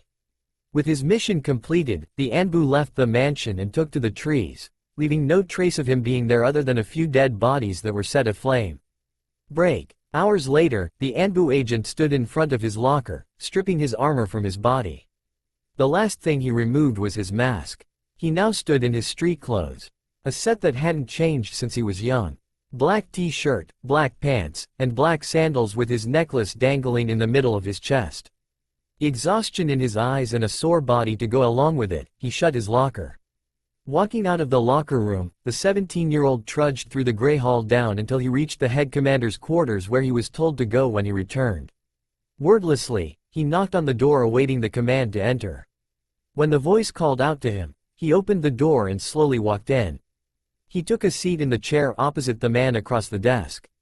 A bald man with coal-black eyes, Captain Yosha, pierced into his own blues with a false bravado that made a fair attempt at masking his sympathy. "Namikaze," he began, stopping as he lost the words he was prepared to say, losing himself in the cold seas in the teen's eyes. How are you doing?" he asked suddenly. The blonde had absolutely no movement, not a single blink. "I am well, Captain Yosha," he replied with slight fluctuations in his tone, his lack of physical expression making it a much creepier response than it was meant to be. "How are you?" The captain looked at him in curiosity, not even attempting to hide the fact that he didn't believe him. I'm fine. Naruto, the reason you are here today is because a few of your comrades have expressed their worry when working with you. They say you've become more reckless than you usually are." Naruto held his motionless visage. "What a strange grievance," he remarked. "Well, until you have seen Inoichi-san for evaluation, I am afraid I must place you on leave," Captain Yosha said, noticing the very slight reaction of the blonde's jaw clenching up. "Once you are cleared in your evaluation, you may return to service. Please turn in your mask." He finished as he began filling out documents, accenting the fact that the conversation was not up for debate. Naruto stared at the wall in thought for a few more seconds. Standing up, he pulled his mask from his back pouch and set it down onto his desk. "I bid you a good day, Captain Yosha," he said as he turned to leave, receiving only a grunt of confirmation. Break. Walking through the street, he looked up into the shower of the rain above him. Shutting his eyes to protect them from the falling droplets.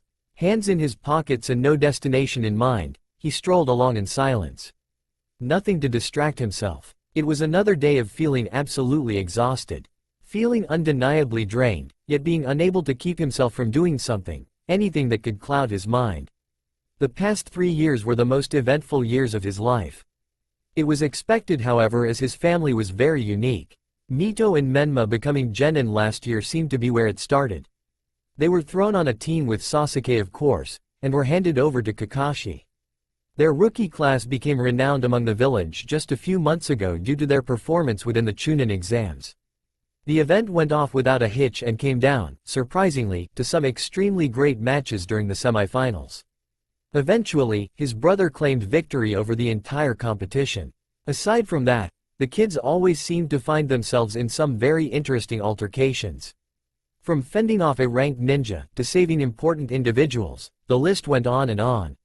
Life went on and on, no matter what happened, it went on and on. Through the years, Naruto has known many emotions and has experienced them himself. He's felt fear, anger, joy, content, happiness. But, the one thing he lacked to a very extreme degree was love. It had been absent within his heart as he watched those around him become ensnared in it. Seeing Itachi and Izumi moving in together, watching as his younger brother slowly fell in love with the pink-haired girl he had met all those years ago. Even the budding romance of Sasuke and Mito. To Naruto, it seemed as though love was all around, yet out of his reach. For he was always around people that overshadowed him. Whether it be Itachi, Menma, or even his father who seemed to just refuse to age. He had come to terms with it a long time ago. He was jealous, not of their significant others specifically, but of the admiration they received. He was just as accomplished as anyone, yet he wasn't seen, wasn't heard, he wasn't even really noticed. It was just like before. His life was on a constant cycle of never being someone's main priority or focus. It was a selfish desire he had a few years back, when there weren't any other problems to focus on. That was something he found strange. Why is it that certain things become problems due to a simple lack of conflict? When he was in his pessimistic state of mind, his problems were a lot deeper than a simple lack of affection. But, as soon as he made peace with that part of himself, small things became the things he obsessed on. It's almost as if we, as human beings, thrive on struggle more so than anything. It was a possible theory that would explain most of what we do. We search for love, because love ultimately and eventually incites conflict in some way. We go to war in hopes of being alive long enough to tell our story. All for the sake of proving our own worth by making it through more traumatizing experiences than any other. As if that would somehow make you a better person than whoever it is you try and talk down on. A crazy theory he had, of course, but it was something that was definitely a possibility. Regardless, he craved that level of human interaction more so than anything. He wanted to be important to someone in some way. He wanted the villagers to admire him the way they did Itachi. He made it to Anbu at 11 years old too, so where was his congratulations? He wanted to be respected like Menma, they shared the same last name. The same resemblance to the man they associated him with. Why wasn't he treated like a celebrity? Was he wrong for feeling that way? If you had asked him a few months ago, the answer would have been a resounding yes. It was completely wrong to be so selfish. The optimistic views instilled in him by his friend contorted his mind into some kind of newfound naivety that he doubted he ever had to begin with. Itachi's words to him that day were misinterpreted. To Naruto, Itachi was saying to always look towards the positive side of things instead of focusing on the negative. After a few weeks of practicing the new tactic, it became second nature. It became a part of his mentality altogether. Now he knew, Itachi wasn't saying to only focus on the positive. He was saying to look towards the positive while being aware of the negative. Naruto just cut the latter off completely, blinding himself from the world around him. But, just like the character in his new book, the world just seemed to laugh at him. His new book explained his situation fairly well. It was just a continuous series of bad events that broke him down mentally and physically. A constant stream of misfortune that seemed too chronological to be random. The world was punishing him for something he had never done. He didn't understand why, or what to do because of it. The premise of the book involved the antagonist explaining how easily it is for a sane man to end up just like him. How easy it is for one to lose their mind. It was a detective novel, of course, that involved the protagonist searching high and low for the insane man, but for some reason, the antagonist stole the story. It was a dark book that discussed a lot of topics going on in today's society and the great wars of the past. Naruto had read it at least 100 times through since he got it. He was reading it right now, in fact, as he memorized every line of every page. A rare find for him, he fell in love with the story.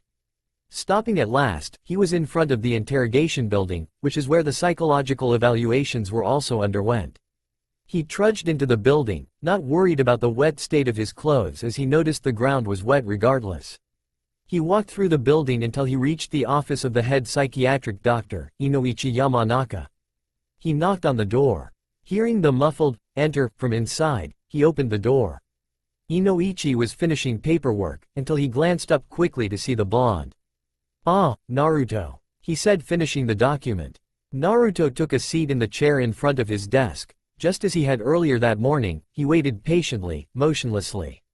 When Inoichi finally set his paperwork aside, he sat up straighter in his seat with his fingers interlocked on the desk in front of him. "I was not expecting to see you so soon." "Hello, Inoichi-san," Naruto greeted the man, still that false fluctuation riddling his voice that just did not go well with the frozen look he displayed. Inoichi intently examined the boy, trying to see some physical indicators that would possibly interfere with the examination. He didn't have to look far, as his eyes said it all. It looked as if he hadn't slept in days. Trying to see if maybe the boy just wanted to speak of something else before he sent him on his way, Inoichi began. "So, what can I help you with? I was told to receive an evaluation from yourself, Inoichi-san. A few of my coworkers fear I am unfit to serve," he explained. Inoichi just watched him attentively. His eyes traveled his form, noting all of the small signs that just screamed that the kid was not right.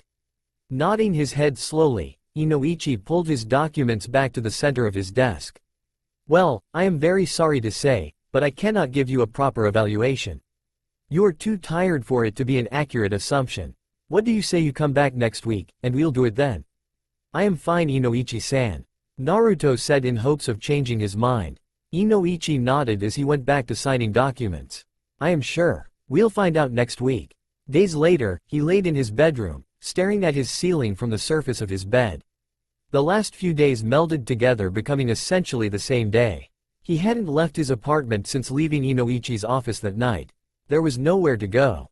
No one to see. He refused to walk through the streets anymore, as all that awaited him were side glances and chatter that he just knew were about him. The new pariah of the village he was. All he had left was his family's backing, which wasn't much when they were all gone. Jiraiya and Kushina took Mito and Menma on a training trip for an undetermined period of time. They had been gone for a few months now, missing the events that happened since. What was it that happened? Well, the deaths of Itachi and Izumi Uchiha, of course. It was a true tragic story that had a twisted ending. Naruto couldn't explain it to anyone, because no one believed him. All they knew was that he killed them, but they didn't know the story. The true story, in a condensed version, is that Izumi Uchiha was captured by a man that had given them fair warning before. Orochimaru captured the girl while she was out on a mission with her team. When the others returned with the news, Naruto was out on a mission of his own. By the time he got back, Itachi had already gone out to look for her, abandoning his status as a Konoha ninja to do so. Naruto pleaded with his father to go and assist him, which Minato reluctantly agreed. Naruto tracked his best friend to a somewhat hidden base along the outskirts of Kusa. When he showed up, Itachi was sitting in the middle of the floor in what seemed to be an arena of sorts. Naruto called out to him, but he didn't respond.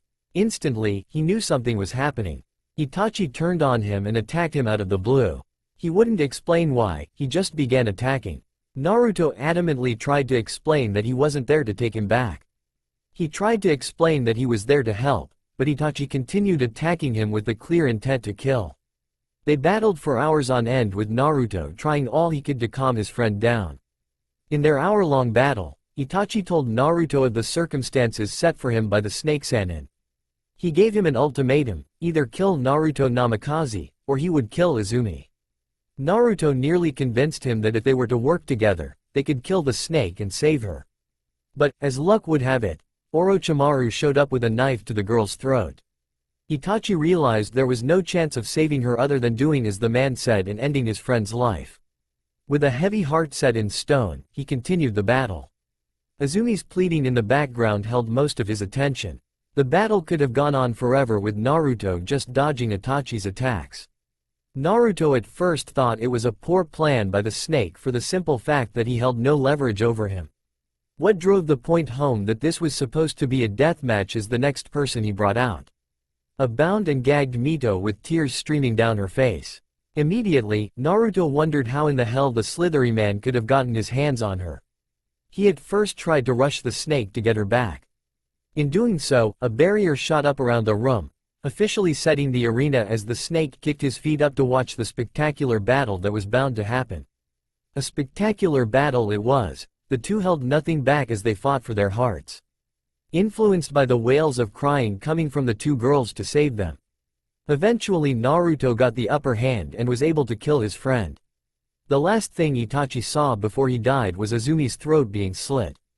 Naruto's soul broke completely witnessing the death of his two best friends, one of which was by his own hands. Never before had a kill made him feel so cold. The only way he could keep himself together was the thought of him saving his sister. That illusion broke as well. When the barrier dropped, Naruto looked up to the balcony to see not one, but two cynical smiles staring down at him. Orochimaru chuckled at the blonde's confusion. Naruto's teary eyes were plastered on Mito as she shared the same smile while standing next to the snake.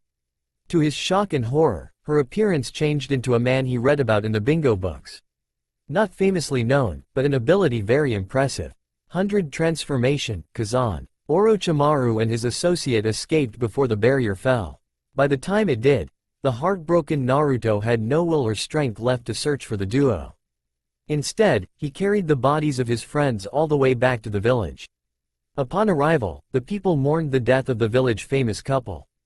Their questions demanded answers. It was meant to be confidential, but a leak from the Anbu guarding the Hokage during Naruto's mission report began the spread of the rumor that was partially true. Within weeks, everyone knew that Naruto Namikaze killed Itachi Uchiha. They just didn't know the full story. And so, he was ostracized by everyone who admired the two. Rumors spread on why he had done it, each more ridiculous than the last. Some say he was jealous of Itachi for having Izumi, so he killed Itachi to get him out of the way. When he did, Izumi didn't want him, so he killed her too. Another said he just snapped out of the blue. None of them correct. It made it worse that they accused his father of playing favorites, acquitting him of his crime just because he was his son. That is why he was slowly sinking back into his old pessimistic views.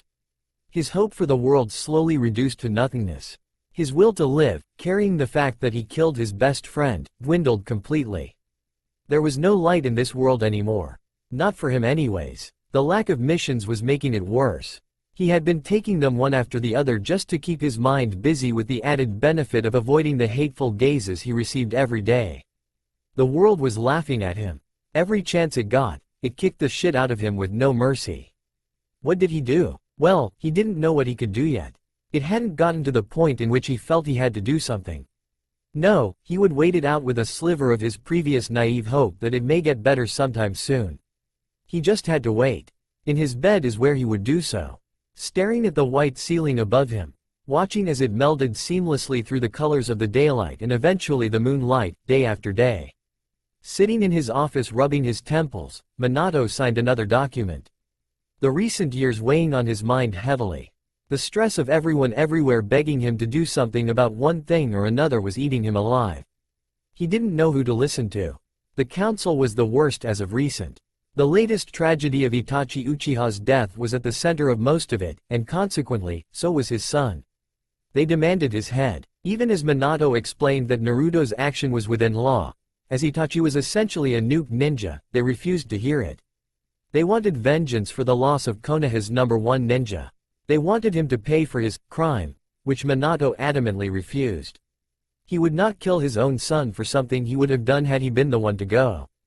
Minato knew for a fact he wouldn't have hesitated to end the young prodigy's life if Mito was in danger, or if he thought she was. Sadly, most of the requests for a trial came from his close friend Fugaku. The entire Uchiha clan was stricken with grief and they demanded he pay for his crime. Minato actually feared the outcome of the end of all of it. There were only a few ways it was bound to end, with either Naruto getting killed, or the Uchiha clan packing up and leaving Konoha for good, weakening them considerably. As a father, he wanted to protect his son as best he could, but as a cage, the village always came first. It broke his heart, but if a threat such as that were to be issued, he would have to try his best and get the sentence of death reduced to possibly prison or exile. Neither of which he wanted. With Naruto racking up mission after mission as he had been the past few weeks, he'd possibly have something to argue his case of freedom for. Maybe they would see reasoning with the village's current lack of manpower. He doubted it. The world was at a moment of stasis. Not peace, but a great lack of major conflict that could possibly incite a war. It was calm. Hearing reports from both Captain Yosha and Inoichi gave him more to worry about. Now, he was finding out his son may not be stable. That was cause for concern as well. For a man as skilled as Naruto, being unstable could mean another Orochimaru case. A madman running loose among the elemental nations. No, he wouldn't believe it. His son was fine, all he needed was some sleep. As he thought that, a ball flew in through the window, emitting a purple gas that left the Anbu in the room falling from their spots. Minato jumped to his feet with his kunai in hand, staring at the figure that jumped through the window. He had a hood covering his face as he charged the blonde Hokage. They engaged in a brief taijutsu match before another squad of Anbu burst through the door. The hooded figure kicked Minato away, gaining some distance before charging towards the window. He threw an explosive tag at the roof above before jumping out. When he did, he peeked back inside at the blonde Hokage who was surprised by the face beneath the cloak. It was his own son. Unfortunately, the Anbu within the room saw as well and gave the order to others that Naruto Namikaze has attacked the Hokage. With that, they pushed their way through the falling debris, intent on finding the blonde teen and arresting him. Minato was still shell-shocked at the turn of events. There was no covering this one up. He just couldn't believe Naruto would attack him so carelessly. He could have easily caught him just then, but his shock wouldn't let him move. He couldn't understand what had happened. Or maybe he could, but he just refused to believe it. Naruto remained staring at his ceiling, as he had done all day, when he suddenly heard someone quietly enter his home. As a trained Anbu operative, he heard it clearly and drew a kunai, readying it for whatever fool tried to attack him. He could hear multiple things in his house shifting or moving with someone's influence. Waiting around the corner, completely calm, he waited as whoever it was came rushing in. When they did, he ended their life with no hesitation until he saw that it was one of his own Anbu agents. A guy he knew, more specifically. Instantly, he dropped the kunai in his hands and fell to the ground spewing out a string of no's in urgency. No, no, no, hey. Hayate, hey, he said, putting pressure on the slash in his neck, trying to stop the blood from flowing out. His hand glowed green with medical chakra, but before he could heal the injury, he was tackled to the ground by a group of other Anbu agents. With his face pressed against the floor, he looked down to the end of the hall and perched in the window, staring back at him, was himself. His eyes grew considerably with the smirk he was given before the visage changed into some random civilian and jumped away. A knee pushed his face down, muffling his cries to go after the real perp. He struggled more and more, just to get to a position where he could at least talk, but as soon as he did, the Anbu on his back delivered a chop to the back of his neck, putting him to sleep. His headband was removed from around his neck. 2 months later, his body slumped over on his knees in the middle of the room filled with people who hated him, and his father's saddened gaze upon him. Naruto stared blankly at the ground beneath his knees. The room sat in silence awaiting the verdict they had all arrived to at long last. For the past 2 months, Naruto was being held in the Anbu prison as he made his own case to defend himself when he was called before the council. He explained every assumption he arrived at, even re-explaining the situation involving Itachi's death. The council was split in their thinking. Most of the civilians were undeterred by his story. But, the clan heads and higher-ups seemingly understood, if even a little.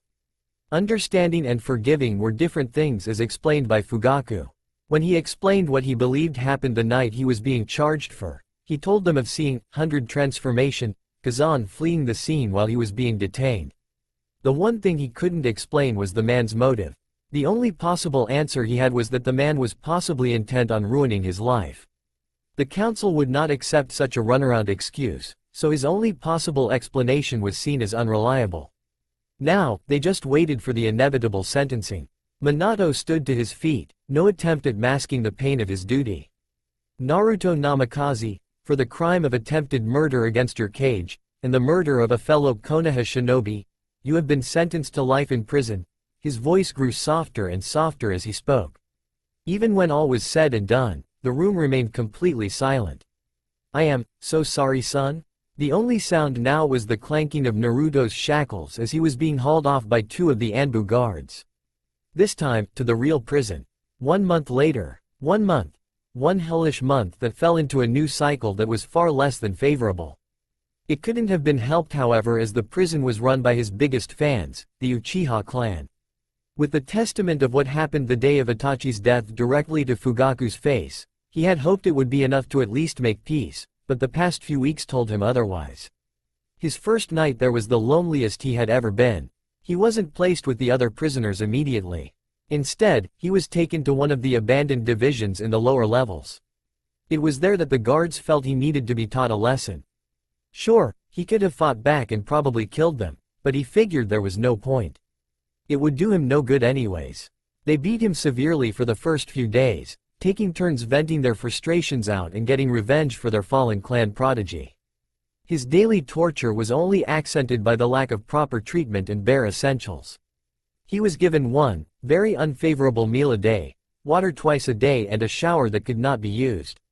That was his cycle for the time being. When the guards had finished having their fun with the blonde, he was at last moved up to the regular prison levels. His first cellmate was a man who had a grudge against his father for his sentencing, as did more than a few others. In other words, after Naruto endured the beatings from the guards, he had thought they would stop. Of course, life had more jokes for him. His permanent fate of enduring more beating being one of them. They had their fun with him whenever they felt as though they wanted to hit something, and when staring at a wall was your main activity, you always wanted to hit something. The guards always turned a blind eye to the events, whether they be in the courtyard, the cafeteria, or the hallway. They would always stand aside and watch until his attacker got tired before bringing back order. For those who really hated him, they gave the prisoners the lower floor for the purpose of having fun for as long as they wished. It was down there that they attempted to kill him. It was down there that Naruto Namikaze finally lost it. While down there, one of the attackers got the idea to drown him in the water from the shower, knowing full well the issue that made the lower levels inaccessible. There was a reason the lower levels were no longer used. They ran on the same pipelines that were used by the old lab of the Snake Sannin. Pipes that he used to dump his toxic chemicals before he fled. That day, there were hundreds of prisoners that died because of it. Sadly for Naruto, that wasn't the case for him. His Uzumaki blood seemed to allow him to fend off the internal effects it caused. But, it did well in changing his appearance. Not to an extreme level, but it did dye the hair on his body blood red. In a stroke of irony, he looked as though he were born with the color just as his mother and sister. It was just another part in the series of bad events. This one finally broke him. While the men stood around his broken form, watching him throw the blackened liquid off his body, they laughed. Thinking back to his favorite book that he was no longer able to read, he realized something. The book was completely right. Everything it said made perfect sense. The world around him was laughing at him. It was kicking dirt in his face and laughing its ass off. Everyone around him was intent on assisting.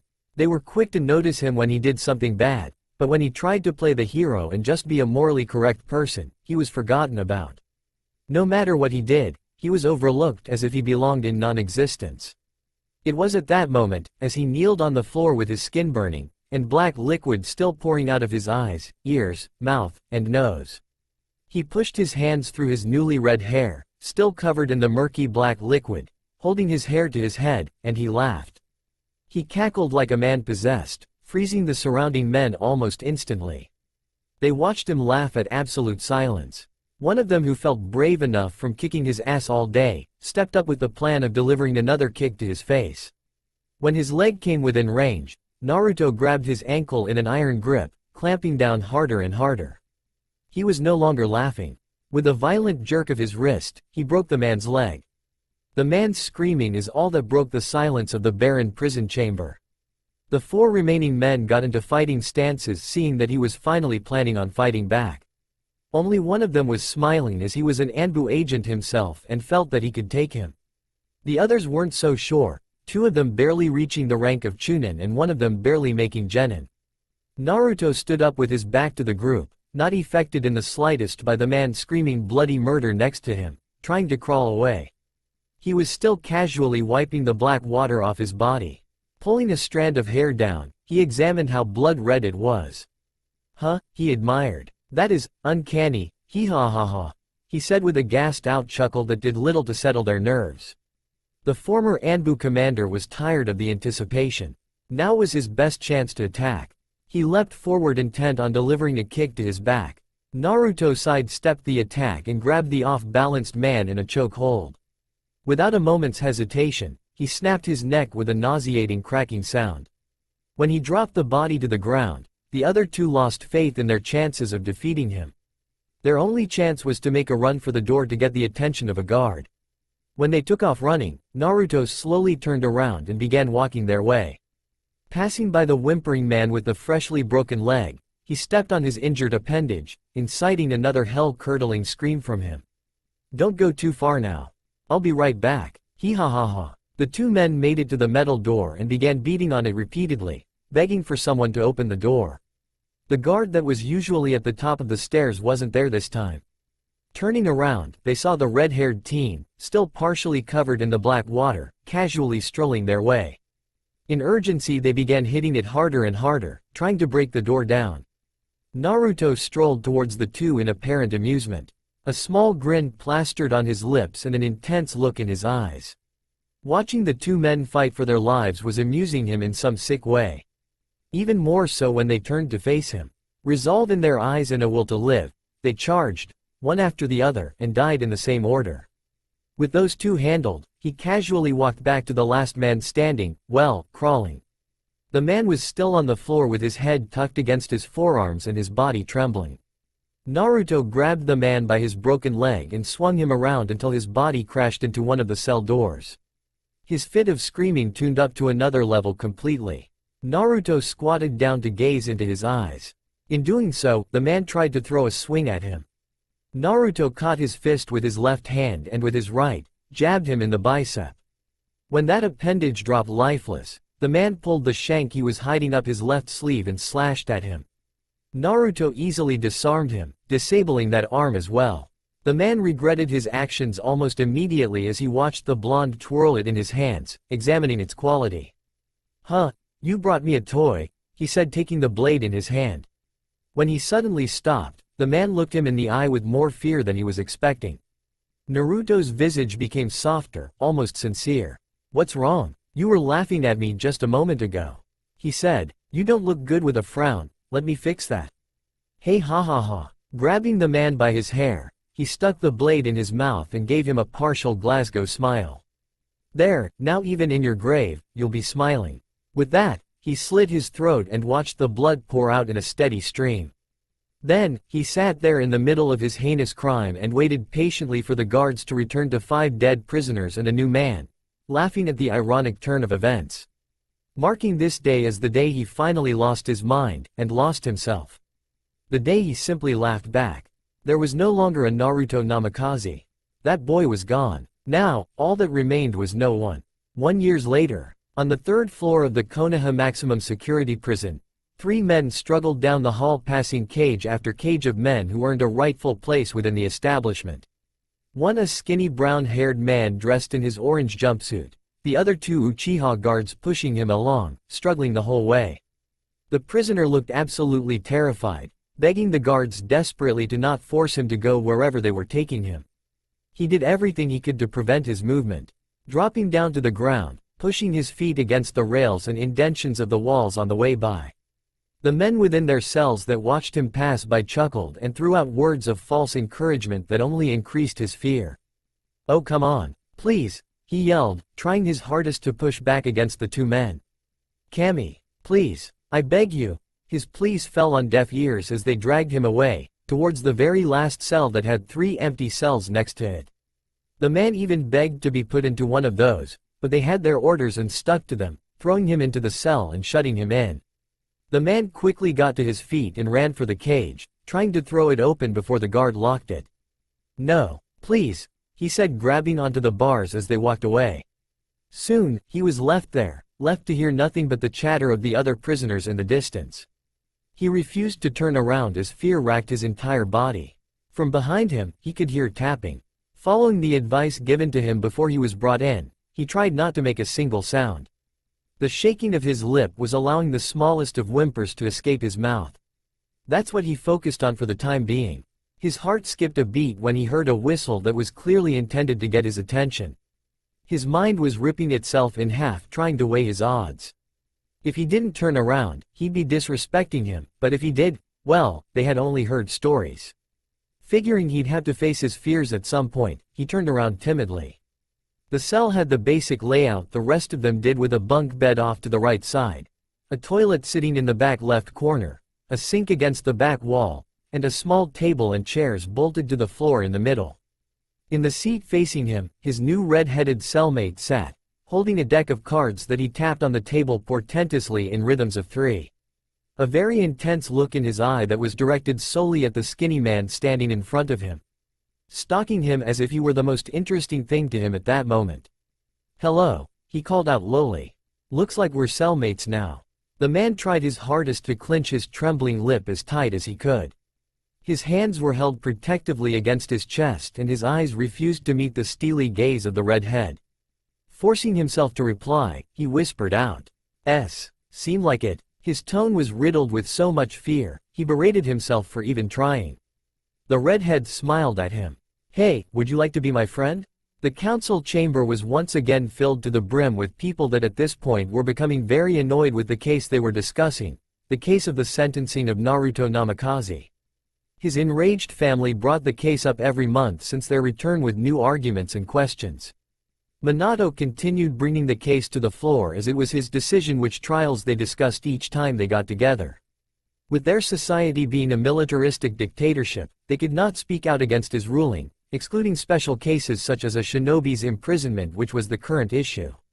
Sitting in the middle of the room along a table, directly in front of the main council members, was Kushina, Menma, and Mito along with Jiraiya. All there to plead the case or give a testament. "All I'm saying is that it doesn't make sense," Kushina said, pulling out cards that she had written facts about the case on. "I mean, Naruto claimed it was the working of 100 transformation Kazan that posed as him. So, why was he not searched for when you received this information?" Danzo Shimura was heading the meeting with the agreeance of Minato, who understood the case was too personal for him to rule favorably. That information wasn't received until the morning after the attack. By that time, he would have been nearing the outskirts of the Land of Fire. "So you just decided not to even entertain the idea that he could have been telling the truth?" she asked incredulously. "Don't be foolish, of course we did. Namikaze's claim for a possible motive was too ridiculous to be taken," he replied. At this point, Jiraiya stood up. "I agree, but I'd argue the kid was too emotionally distressed to give an accurate motive." "So you're saying you have one?" asked Homura from his side. "Actually I do. You see, the death of Itachi Uchiha is linked to this. Kazan posed as his sister to get him to fight Itachi. He was working with Orochimaru at the time. He let that ring in the air for a few moments." Danzo rushed him to elaborate. "What is your point, Jiraiya?" "It's Orochimaru," Jiraiya yelled out as if the case was completely obvious. "I mean, come on. Do you not know his motives for what he does? And what would that motive be?" Fugaku asked from his spot. "He wants him. He wants to make him a monster, because he saw his potential," he answered. Danzo seemed completely unconvinced. "We are not here to base motives off of speculation. Regardless if we accepted your ridiculous guess of intention, Naruto Namikaze has solidified his position within prison. He has killed an active Konoha shinobi and 28 men while incarcerated, including 3 guards. We argue self-defense. Kushina replied instantly. Hayate-san was within Naruto's residency unlawfully, to Naruto's knowledge, and as a shinobi, he was within his rights to kill all of them. He even expressed the fact that he killed him by mistake. Before Danzo could argue his point, she continued. Naruto himself was found beaten and chemically tortured by the guards who discovered the scene. That means nothing. Danzo replied. Inoichi-san, would you please explain to us your last psychological evaluation with the prisoner in question? He said, directing everyone's attention to the man.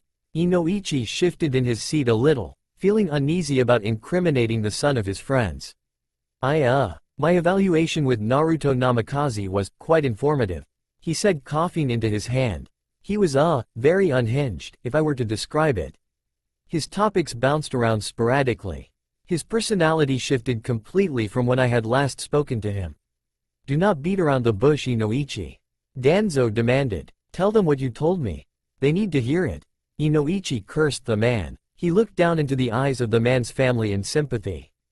Naruto Namikaze showed heavy signs of psychopathy. When we talked, he spoke of his intentions of what he wished to do if he were ever released. Describing things along the lines of mass murder and inciting wars. Kushina and the others couldn't believe it. It wasn't true. What do you mean by signs of psychopathy? Jiraiya asked. Well, when evaluating someone, we begin with basic questions used to determine their emotional state. From their answers, it is decided if they are in need of the test. Naruto's answers were completely unrelated to the questions being asked. So, I began to ask him more hypothetical questions to see how he reacted to them. His answers were circuitous to say the least. Inoichi explained. So, you marked him insane because he was answered your questions indirectly? Jiraiya asked in a deadpan tone. Well, it's a bit more complicated than that. He said. The questions are used to get them ticking. Make them feel as though they're not in control. When they feel as though they are losing it, they will either react violently, or use some other motive to return it to their favor. Naruto is quite slick with his words. He led me into a conversation that left himself explaining what he was talking about, as I did not understand. In other words, he shifted the conversation towards a subject only he knew about, making himself the only person with words on the subject, putting himself in control. That doesn't prove anything, Mito yelled out, finally joining the conversation. Naruto ni is just smart. He is indeed, Inoichi continued, which is why he knew he could shift the conversation towards his own favor. Aside from the mental battle we had, his physical tendencies were unbalanced as well. What, did he shake his leg too fast? Jiraiya joked. Inoichi brushed off the comment and continued on. No, it was more subtle things. For one, he only blinked once. The family just stared at him incredulously, visually asking if he were serious. Our conversation was 2 hours long. He clarified. Look, Kushina, I am terribly sorry for what is happening to your family at the moment, but in my opinion, I have never seen a look like the one Naruto has in his eyes. He's not the same boy he was when you left. If you continue in your journey to get him released, and you succeed, I fear for us all. Kushina's expression was downtrodden. She stared at the table beneath her hands, thinking over his words. No words of reply to the statement. He was trying to demonize her son. What could she say? There is no need to fear, Inoichi. Danzo said, looking down on the group in the center of the room. Naruto Namikaze will never leave that prison. Actually, he will, said Fugaku, surprising everyone. They all looked at him in questioning. Was he siding with Kushina? Naruto has become too dangerous to keep within the prison. He is responsible for talking 7 of his previous cellmates and neighboring inmates into committing suicide. It has gotten to the point in which we have had to clear out 6 of the cells next to his to prevent it from happening further.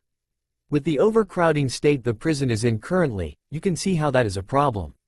In our need to place more than a few inmates in solitary confinement, we have come to the point of threatening to move them to his cell to keep them in line. Since the death of one of the guards, however, the others are afraid to go near him. So where else do you propose we put him? Minato asked, finally joining the conversation. Fugaku thought it over. Well, if we decide him a lost cause, he can be sent to Hizuka Castle, he said, receiving a shake of Minato's head. Or, he could be moved to the asylum in the care of Inoichi. It's a less stressful environment with the same containment tactics, he suggested. All the cells are isolated and he'd receive the proper treatment he needs. Minato looked down and thought. It was a lot better than prison, but if Naruto were a danger to the prisoners, then would it be wise to stick him in place where they were granted virtually more freedom? I will leave the decision up to Inoichi, he said, looking over to the man. Inoichi looked down and thought. I have a haunting feeling that I should probably refuse, but I suppose it would be best, he said, nodding his head. Danzo interrupted. For it to be a possibility, there must be restrictions as he is still imprisoned, he said. Minato nodded begrudgingly as he had given him authority over the case. There will be no interaction between Namikaze and the other occupants. He will not be allowed recreational time as he is not a patient, he is a prisoner. Might I suggest a 2-hour psychological session as well? Total isolation could cause more harm and aggression than is recommended for someone of Naruto's skills, Inoichi said. The 2-hour session is approved. If at all possible, get him mentally sane enough to be moved back to the prison. Regarding his skills, they will not be an issue. He has a complex seal blocking off his chakra made for prisoner containment by the Nidem himself. It has stood strong for years, Danzo said. Inoichi nodded, blowing out a sigh with clear worry riddling his tone. Hold on, Fugaku said. Who will you have undergo his evaluations? Well, I have a staff full of capable psychologists, most of which were trained by me personally. They are all highly capable, he answered. Fugaku gave him a look that did nothing to settle his nerves. I'd advise putting only your best, preferably yourself, he said, giving no further information. Finally tired of holding their tongues, Kushina spoke up. Hang on, don't we get a say in this? She asked. I am afraid not, Danzo said. Your argument today was pushing for your son's release. That is not, and will not ever happen. Furthermore, Naruto Namikaze will have no visitors, other than those granted special clearance, as he is still a prisoner of capital offense. He will have the same lack of laws he would have had within the prison, he said with finality that enraged the redhead beyond belief. That is the final result of this meeting, Hokage-sama. Minato stared at the top edge of his podium with a disappointed look as well. He was of course unsatisfied with the verdict, but was already plotting strong points for the next argument that was most likely going to take place next month. He was the Hokage, so he decided on whatever case he chose to, no matter how many times he chose to do so. If that is all, everyone is dismissed, he said, standing up himself. Kushina was packing the papers and various forms she brought back into the folder, glaring at Danzo, who looked right back at her apathetically. This isn't over, she warned him as her and the others headed towards the exit. Danzo just snorted at her remark. I'm sure. 3 hours later, the Namikaze house was subdued in utter silence. Mito, Menma, Jiraiya, and Kakashi sat around the table listening to the aggressive cooking taking place in the kitchen. Mito and Menma still silently arguing as to not disturb the others, stuck in the thought of their defeat. Jiraiya was thinking of things they could use for the next case but was drawing complete blanks. Everything he came up with somehow found a way to counter itself or was seen as invalid due to some of the things already discussed. This was extremely important to him and the others could tell. Although they would like to believe it was all for Naruto, it wasn't. He loved the boy, but this was also a chance to finally get Konoha to actively search for and apprehend his old teammate or even kill. He's known Orochimaru for years, and if he's learned one thing, it's that he is a very patient person. No matter how long he had to wait, he would see his plans come to fruition, and with a mind like his, Jiraiya feared what that could mean. Minato walked into the silence, knowing full well he was expecting it. He hung his cloak up and made his way through the dining room, greeting everyone on the way by. He entered the kitchen to see Kushina chopping vegetables so aggressively that it was cutting into the wood of the cutting board. He walked up next to her, getting her attention. We made progress. Chopping even harder, she replied instantly. Hey, progress, she mocked. What fucking progress? We got him sent to a house full of wackos and sick people? How great. That's not what I meant, Minato said, looking down and thought. We've gotten the backing of a few more of the clan heads. What good is that now that you put that one-eyed fucker in charge of everything? She asked him, spitting out the term she used for Danzo with venom. Minato rubbed his face. Look, I had to. Shikaku thought it would be a good idea. He said a few of the clan heads were siding against us because they thought I was playing favorites. So, I bet if it were one of their kids they'd do the same fucking thing. she said louder, splitting the cutting board in half. Minato walked up and gently pulled the knife from her hand. Calm down, calm down. Look, it's not over. We'll bring the case back up next month, and we will keep bringing it up until we have him back. He said, rubbing her arms to soothe her stress. We will get him back. I promise. Kushina's body just slumped against his, trying her hardest to keep faith in his words. After a year of doing this, it felt like she couldn't believe him, and with Inoichi's statement, she knew the situation got a lot harder. 3 days later, 4 armed Uchiha guards as well as Fugaku himself walked down the halls of the prison towards the last cell. Walking past the cells of men sitting in a shocked silence the further they went. One of them holding a load of equipment that jingled with every step. Finally making it to the last cell, they peered inside to see a sight that was disturbing. Naruto sat in the chair on the opposite side of the table facing them, and his cellmate beating his head on the wall. Blood splatter dripping down the wall in front of him. Kario, get him and take him to the infirmary. Fugaku said as they opened the cell. Naruto stared at Fugaku in amusement. Ah, Fugaku-sama, it's been a while, he said with a small smile resting on his lips. His eyes barreling into the Uchiha leaders with such intensity it was unsettling. What is the reason for this visit?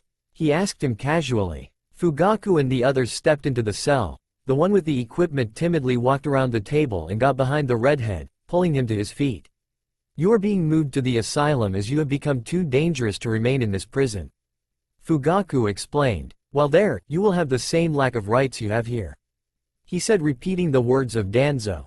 He threw him a set of white clothes to further accent that this was no joke. You think I'm crazy? He said in amusement, holding the clothes in his hands. Fugaku crossed his arms, meeting the intense gaze without fear. What I think is of no importance. An expert has deemed you a certified psychopath. Put M on, he demanded. Naruto only smiled at him. I prefer orange. He stated casually. I don't care, he replied with his stoic look still in place. Naruto chuckled and removed his clothes and slipped into the white uniform. When he finished, his arms were bounded tightly behind his back and his feet were shackled together. An expert, huh? So, Inoichi-san believes I am crazy. He stated with a smile. Before he could say anything else, a muzzle was placed over his mouth so that he could not speak. Aside from that, your actions within my facility have been a hindrance to my staff and the functioning of the prison. You will be moved to the asylum where you will have no contact with the patients and no recreational time. In addition, you will attend a 2-hour-long session with a psychologist every day. He informed him. He couldn't see it, but he just knew the redhead was smiling. The 2 Uchiha guards on either side of him grabbed onto his elbows and began ushering him out the cell and down the hall. On the way, his casual gaze peered into the cells of the men still frozen in silence as they watched the psychopath being led down the hall, all of them noticing the white get-up and finding it fitting. Fugaku was amazed by how much fear he was able to instill in the men of their horrible nature. Naruto was like a monster to these monsters, and it only ensured him that he should never be allowed to roam free. Pushing him out the front door of the prison, the 3 Uchiha police force members marched him through the woods that led to the psychiatric ward that was about a mile through the backwoods of the village. Naruto didn't struggle in the slightest. He played visual mind games with the ward's staff that were heading back to the village in the opposite direction, giving them playful gazes and eye smiles that were completely unsettling. Finally arriving at the asylum, Inoichi was already waiting at the door with 2 of his biggest staff members ready to take over from there. Naruto gave the blonde man an amused look from behind his muzzle. His concentrated gaze boring into his skull with unknown intentions. The Uchiha guards handed off the prisoner to the 2 workers as Fugaku greeted Inoichi. Shaking the timid man's hand, he gave his parting words. Best of luck, Inoichi, he said lowly. Inoichi exhaled and nodded his head at the man as he and his clansmen walked away. Inoichi took the lead, walking the 2 guards and his new prisoner along with them. Naruto looked around at the new scenery of all white while he was being pushed along. It was a new experience in contrast to the usual gray walls he was used to. A blinding one at that. They passed hallway after hallway, passing many rooms and offices. Making it to the stairs, they climbed up 3 flights before finally stepping back into a hall. In the distance, Naruto could hear chatter. As he was pushed along, They passed by what he assumed was the recreational center as there were a bunch of white-clothed patients doing various tasks inconsistent to what it looked like they would be doing. Like the two men sitting at the chess board staring off into space or asleep. He was pushed along until he could no longer see them. After that, it was more white halls with patients being led down the hall or back into their rooms. He received looks of fear from more than a few of the ward employees on the way by, which was familiar of course. Finally, at the very end of the hall was a single room, far away from the others, marked with his name. Inoichi pulled out his keys and unlocked the metal door. They walked the blonde in and halted him in the middle of the room. Inoichi pulled out a needle and flicked it twice. He stuck it in Naruto's neck and his body began to slump forward. The two guards grabbed hold of him and carried him towards the pad in the corner, laying him down. Inoichi pulled out the keys Fugaku gave him and removed the cuffs and shackles from the redhead. When he finished that, another of his employees brought in a straitjacket that they secured tightly on Naruto's form. "Will that be all, Dr. Yamanaka?" asked one of the workers standing next to him as he looked down at Naruto. With a sigh and a nod, he turned around. "Yes, that is all. Return to your tasks," he said, ushering them out before stepping out himself and locking the metal door. It always pained him to see someone he's known since they were children end up in this place. It happened all too often for his liking. The next day, sitting in a room with metal chairs and a metal table, all bolted to the floor, Naruto stared up into the dangling light above. His straitjacket secured with chains connected to the floor. He was sat down a few hours earlier by two of the workers and was told to wait for his session to begin. Eventually, the door opened up and Inoichi walked in with a vanilla folder in his hand and a cup of coffee tucked in his elbow to free his other to shut the door. He strolled over casually, not even looking Naruto's way yet. Sitting down, he sat his stuff down and looked towards the blonde. Naruto's intense gaze was already on him with a small smile tugging at his lips. Inoichi ignored the look and pulled a notepad and a pen from his pocket. "Good morning, Naruto. I will be handling your psychological sessions for the time being. I would like to start out by asking you some simple questions." "I believe we have already done this, Inoichi-san," Naruto said, amusement in his voice. "Don't tell me you have to re-evaluate me now." Inoichi shook his head. "These are different questions," he said, flipping a few pages. Naruto waited patiently with his smile fading in and out. "Now, do you know what you are doing here?" "Well, an expert," he said with a hint of amusement, "has deemed me clinically insane." Inoichi didn't react to the statement. "It's a little more complicated than that," he said. "Naruto, I'm not here to treat you like a criminal. Okay, I've been on your side since before your trial." Naruto just nodded mockingly. "I want to help you," he said seriously. Naruto looked up and thought. If only I could believe you," he said in false exasperation. "And why can't you?" Naruto shifted in his seat, giving Inoichi a confused look and a smile. "Well, you told me not to," he said wittily. Inoichi raised an eyebrow at the statement. He hadn't said anything like that. Seeing his confusion, Naruto rolled his eyes in comical annoyance. "Come on, I know it only made it to paperback, but still." Inoichi was still as confused as possible. This was an example of what he meant in the trial when he said Naruto's topics would bounce around sporadically. Now it seemed as if he were on a completely different subject altogether. Well, that's what he thought until Naruto explained further. The biggest sin of a man at war is his undoubted belief in the enemy's words. It is a psychosomatic disadvantage of a human being, who has seen enough tragedy, to have faith in the things he hears that promise an end. If he is told of a possible end to war, regardless of where the information comes from, he will take it without question. A shinobi's duty is to resist such an urge. Inoichi Yamanaka, The Psychology of War, Naruto said. Inoichi's eyes widened ever so slightly when he realized what he was talking about. "You've read my book," he stated in surprise. Surprise because it was never very popular to those who weren't studying psychology. It was far from being a bestseller. "I did," Naruto said, nodding his head. "A true masterpiece it was." Inoichi raised an eyebrow, not expecting a compliment. "Well, thank you. But I don't believe that applies to this situation. We're not at war, aren't we?" Naruto responded immediately. "Call it what you will, but this is war.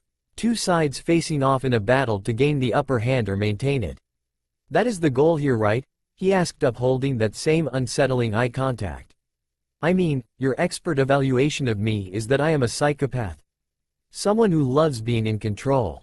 He mocked. Inoichi was starting to feel a bit anxious as he just got that sickening feeling that Naruto was more than a few steps ahead of him. His many years of doing this however gave nothing away and he met the redhead's eye contact with a stoic look that was unshaken. Coughing into his hand, he replied, "Yes, but I am not here to compete with you." "Oh, but you are. You are here for just that reason. You see, this little, game of ours has the ultimate objective of control. We're in your facility, you control all things within. Patients, workers, the lights and whatnot." Naruto rhetorically asked him, receiving a nod of confirmation. "Yeah, well, as hard as you may try and hide it, I can tell I threaten you." Inoichi chuckled a bit as a way to demean Naruto's statement when in truth he wasn't feeling too confident. "No, I do," he accented calmly. Inoichi sat back in his seat with a forced grin on his face. "And how is that?" he asked him. Naruto blinked and thought, "Well, you are no match for me physically, and you know that. All those years of war and you couldn't beat me if you left me in this straitjacket. You know this, so you have to come up with some other method of besting me. You want to assert your dominance by displaying your prowess in something that only a handful of men have been able to best you at, mental prowess." Inoichi's false smirk of confidence unintentionally dropped by the end of Naruto's rant. "But now you're starting to truly worry, because I'm besting you at that as well. Is that not what war is about? Gaining the tactical advantage over your enemy in all aspects of the fight? As I am sure you're aware, you are not the first man to depict war in a mental standpoint." He asked again rhetorically. "Of course," Inoichi said, nodding. "Do you know of Wakata Fuji?" Naruto asked. Inoichi wanted to say yes, but he knew the types of corners you could be backed into when lying to someone as intelligent as Naruto, so instead he shook his head. Naruto nodded and continued, "Well, he was a general of Kirigakure during the Second Great Shinobi War. He wrote a book titled, It's a Mind Game. What the book was about was basically the mental strain put on the mind of a man at war, much like yours. In his depiction, he explained it as being a process, a slow process, much like working on a patient." He said with a shrug. Inoichi was listening intently, actually interested in what he was saying. "When war begins, the first step is asserting your dominance, making the opposing side more timid to attack. That was your intention when coming here today. You may not have known it, but it was. It is what you would call a tactless objective. It was planned out without even truly thinking about it. It's actually a fairly blatant example of the good guy, bad guy complex really." He said with a chuckle. "How is that exactly?" Inoichi asked in reply. "Wow," Naruto said, smiling as he shook his head. "You really don't see it. Well, you woke up this morning, thinking about this moment. In anticipation, your mind simplified the situation. There are two men here, one good, one bad," he said, nodding his way as if he were talking to a child. "In your mind, you went over various scenarios and mentally planned out how you wanted it to go. You expected me to be much more aggressive than I am from the stories you've heard, or else you wouldn't have seen it fit to secure me with chains," he said, leaning forward, stretching out the metal links on his back. "In doing so, you made a plan to make it clear to me who was in charge here. You're drawing this assumption from thin air," Inoichi said portentously. "Oh, but I'm Newt," Naruto said almost as if he were singing. "You see, from the very first question, you meant to demean my intelligence, expecting me to have a very rudimentary understanding of why I'm here." He mocked. "Which I did. Your response was, it's a little more complicated than that. Clear signifier," he said, casually nodding his own head. "Then you layered a sheet of emotional manipulation over top of it to make it seem as if you were on my side. A clever tactic that I am sure has worked on a ton of patients," Naruto praised. "But, even still, it's too elementary for a mental war of this level, and you know what they say about war, you never know who's winning until the end," he said with a smile. "Do you think you're winning?" Inoichi asked. Naruto only chuckled ominously. "Oh ho ho, it is far from the end," he replied, leaning back in his seat. Inoichi just stared at him, seeing him in a new light. From their last conversation, he was convinced Naruto was psychologically unhinged, but after this talk, he was getting a different vibe. He wasn't unhinged at all, psychotic yes, but unhinged? Not so much. For some reason, that just made things a lot worse. 4 years later, Rubbing his temples, Minato signed another document, barely reading its content. His old age was starting to wear him down after all these years. Adding the drama of the constant arguments he was involved in, he was more than exhausted. 4 years was all it took to both amaze him and disappoint him all at the same time. Amazement coming from his 2 youngest children as they climbed the ranks bit by bit, owning up to their titles and respect within the village.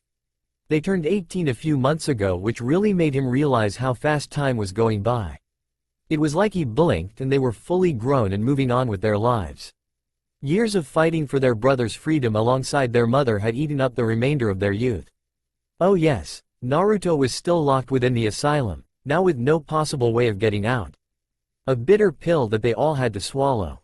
2 years ago, they were just nearing a breaking point in which the council members were considering releasing the blonde, but with the world working against them, the veteran psychologist Inoichi entrusted with Naruto's sessions in his absence committed suicide within his home after a conversation with him. The man's suicide note expressed in extreme urgency that Naruto was the most insane man he had ever worked on, and if he were to ever be released, it would only cause more destruction than it was worth. That was all it took for the members of the council to put their foot down at the wife of the Hokage and explain to her that under no circumstances was he ever going to be released, as he was too dangerous to ever step foot in civilized society. The entire Namikaze family was of course unhappy with the news, but the one who took it the hardest was Kushina.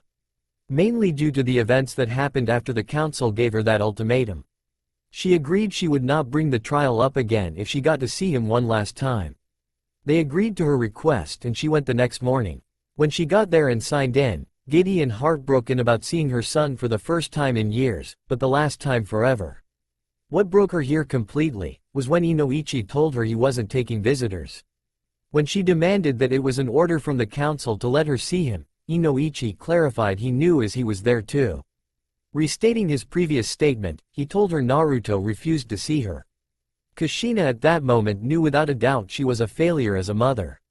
She linked his reasoning to the neglect they put him through all those years ago. Convincing herself that he was just suppressing his emotions all along and that he truly hated them. She spiraled into a very deep depression that consumed her life for over a year. It was only the previous year that she was finally able to pull herself back up and stand on her own 2 feet, in part due to their growing family. Menma, now an Anbu operative, realized somewhere along the line how precious life was. After losing people close to him, he understood how short it could be, so he and his girlfriend, Sakura Haruno, decided that they wanted to be together forever, for as long as that forever was at least. So, they married at the age of 17. It was the needed bit of joy that was finally able to pull Kushina out of her rut even just a little. Then even further with the news of her pregnancy. Adding to that, the official relationship of Mito Namikaze and Sasuke Uchiha brought her joy as well. She couldn't be involved in one of her children's life, but she still had 2 that were moving on and doing wonderful things. Her heart stung every time she thought of Naruto, but she knew he was as good as gone now and she had no one to blame but herself. But, if she dwelled on the past, then she'd miss out on the present, and she'd be blind to the future. Minato was glad to see his wife back to her old self at last. He felt happy to see a sliver of things looking up for them after 4 long years. His heart still ached every day with the thought of his oldest son though. As a father, he felt that he failed him. Had he been there to guide Naruto from the beginning, maybe his progress would have been a bit slower, but he would have had the chance to be a kid. If that happened, maybe he never would have had that run-in with the Snake Sannin and maybe, they'd still be a perfect family. At this point, he was living off of those so-called what-if fantasies. Dreaming of them as hard as he could, as if that would be enough to fix his wrongdoings. Unlike Kushina, Minato was much better at hiding his pain. Of course, he had continuous piles of work to distract him as well. But, the issue with that is that, when you appear strong, no one tries to help you. No one cared to ask him how he felt about losing a son. During Naruto's trials, he was told he could have no say during the actual session as his word carried too much weight. Minato, more than once, had the thought of saying, "Fuck it," and just demanding his release, but as a Hokage in times of peace, he knew doing that would result in problems for the village. When most of the clan heads and the entire civilian council were against Naruto's freedom, he knew their response would have been as drastic as his thought of the Uchiha clan packing their things and leaving the village. He knew it would cripple the village immensely. As a father, he didn't care, but as a Kage, he had to. He had the rest of his family to think about as well. Konoha's enemies would jump at the opportunity to destroy them at any moment of weakness, so he had to sit by, watch the trial, and pray for the best. The best never came, of course, so now, he was fulfilling his duties as a Hokage, a husband, a father for his remaining two, and a future grandfather. Naruto would just be another painful memory he had every time he shut his eyes. His greatest regret in life, and his most heartbreaking failure. In time, he hoped he would be able to see him once more before his time was up, but he doubted it. With his status as Hokage, of course he had special clearance to visit him as he wished, and he had tried before, but Inoichi said Naruto adamantly refused to see him, threatening violence as he was forced. It was a slap to the face, of course, and he couldn't understand why, but he didn't have to. If Naruto was happier living in solitude, then he was not going to force him to do anything. It still hurt like hell though. Signing off on the last document for the day, he leaned back into his chair with a sigh.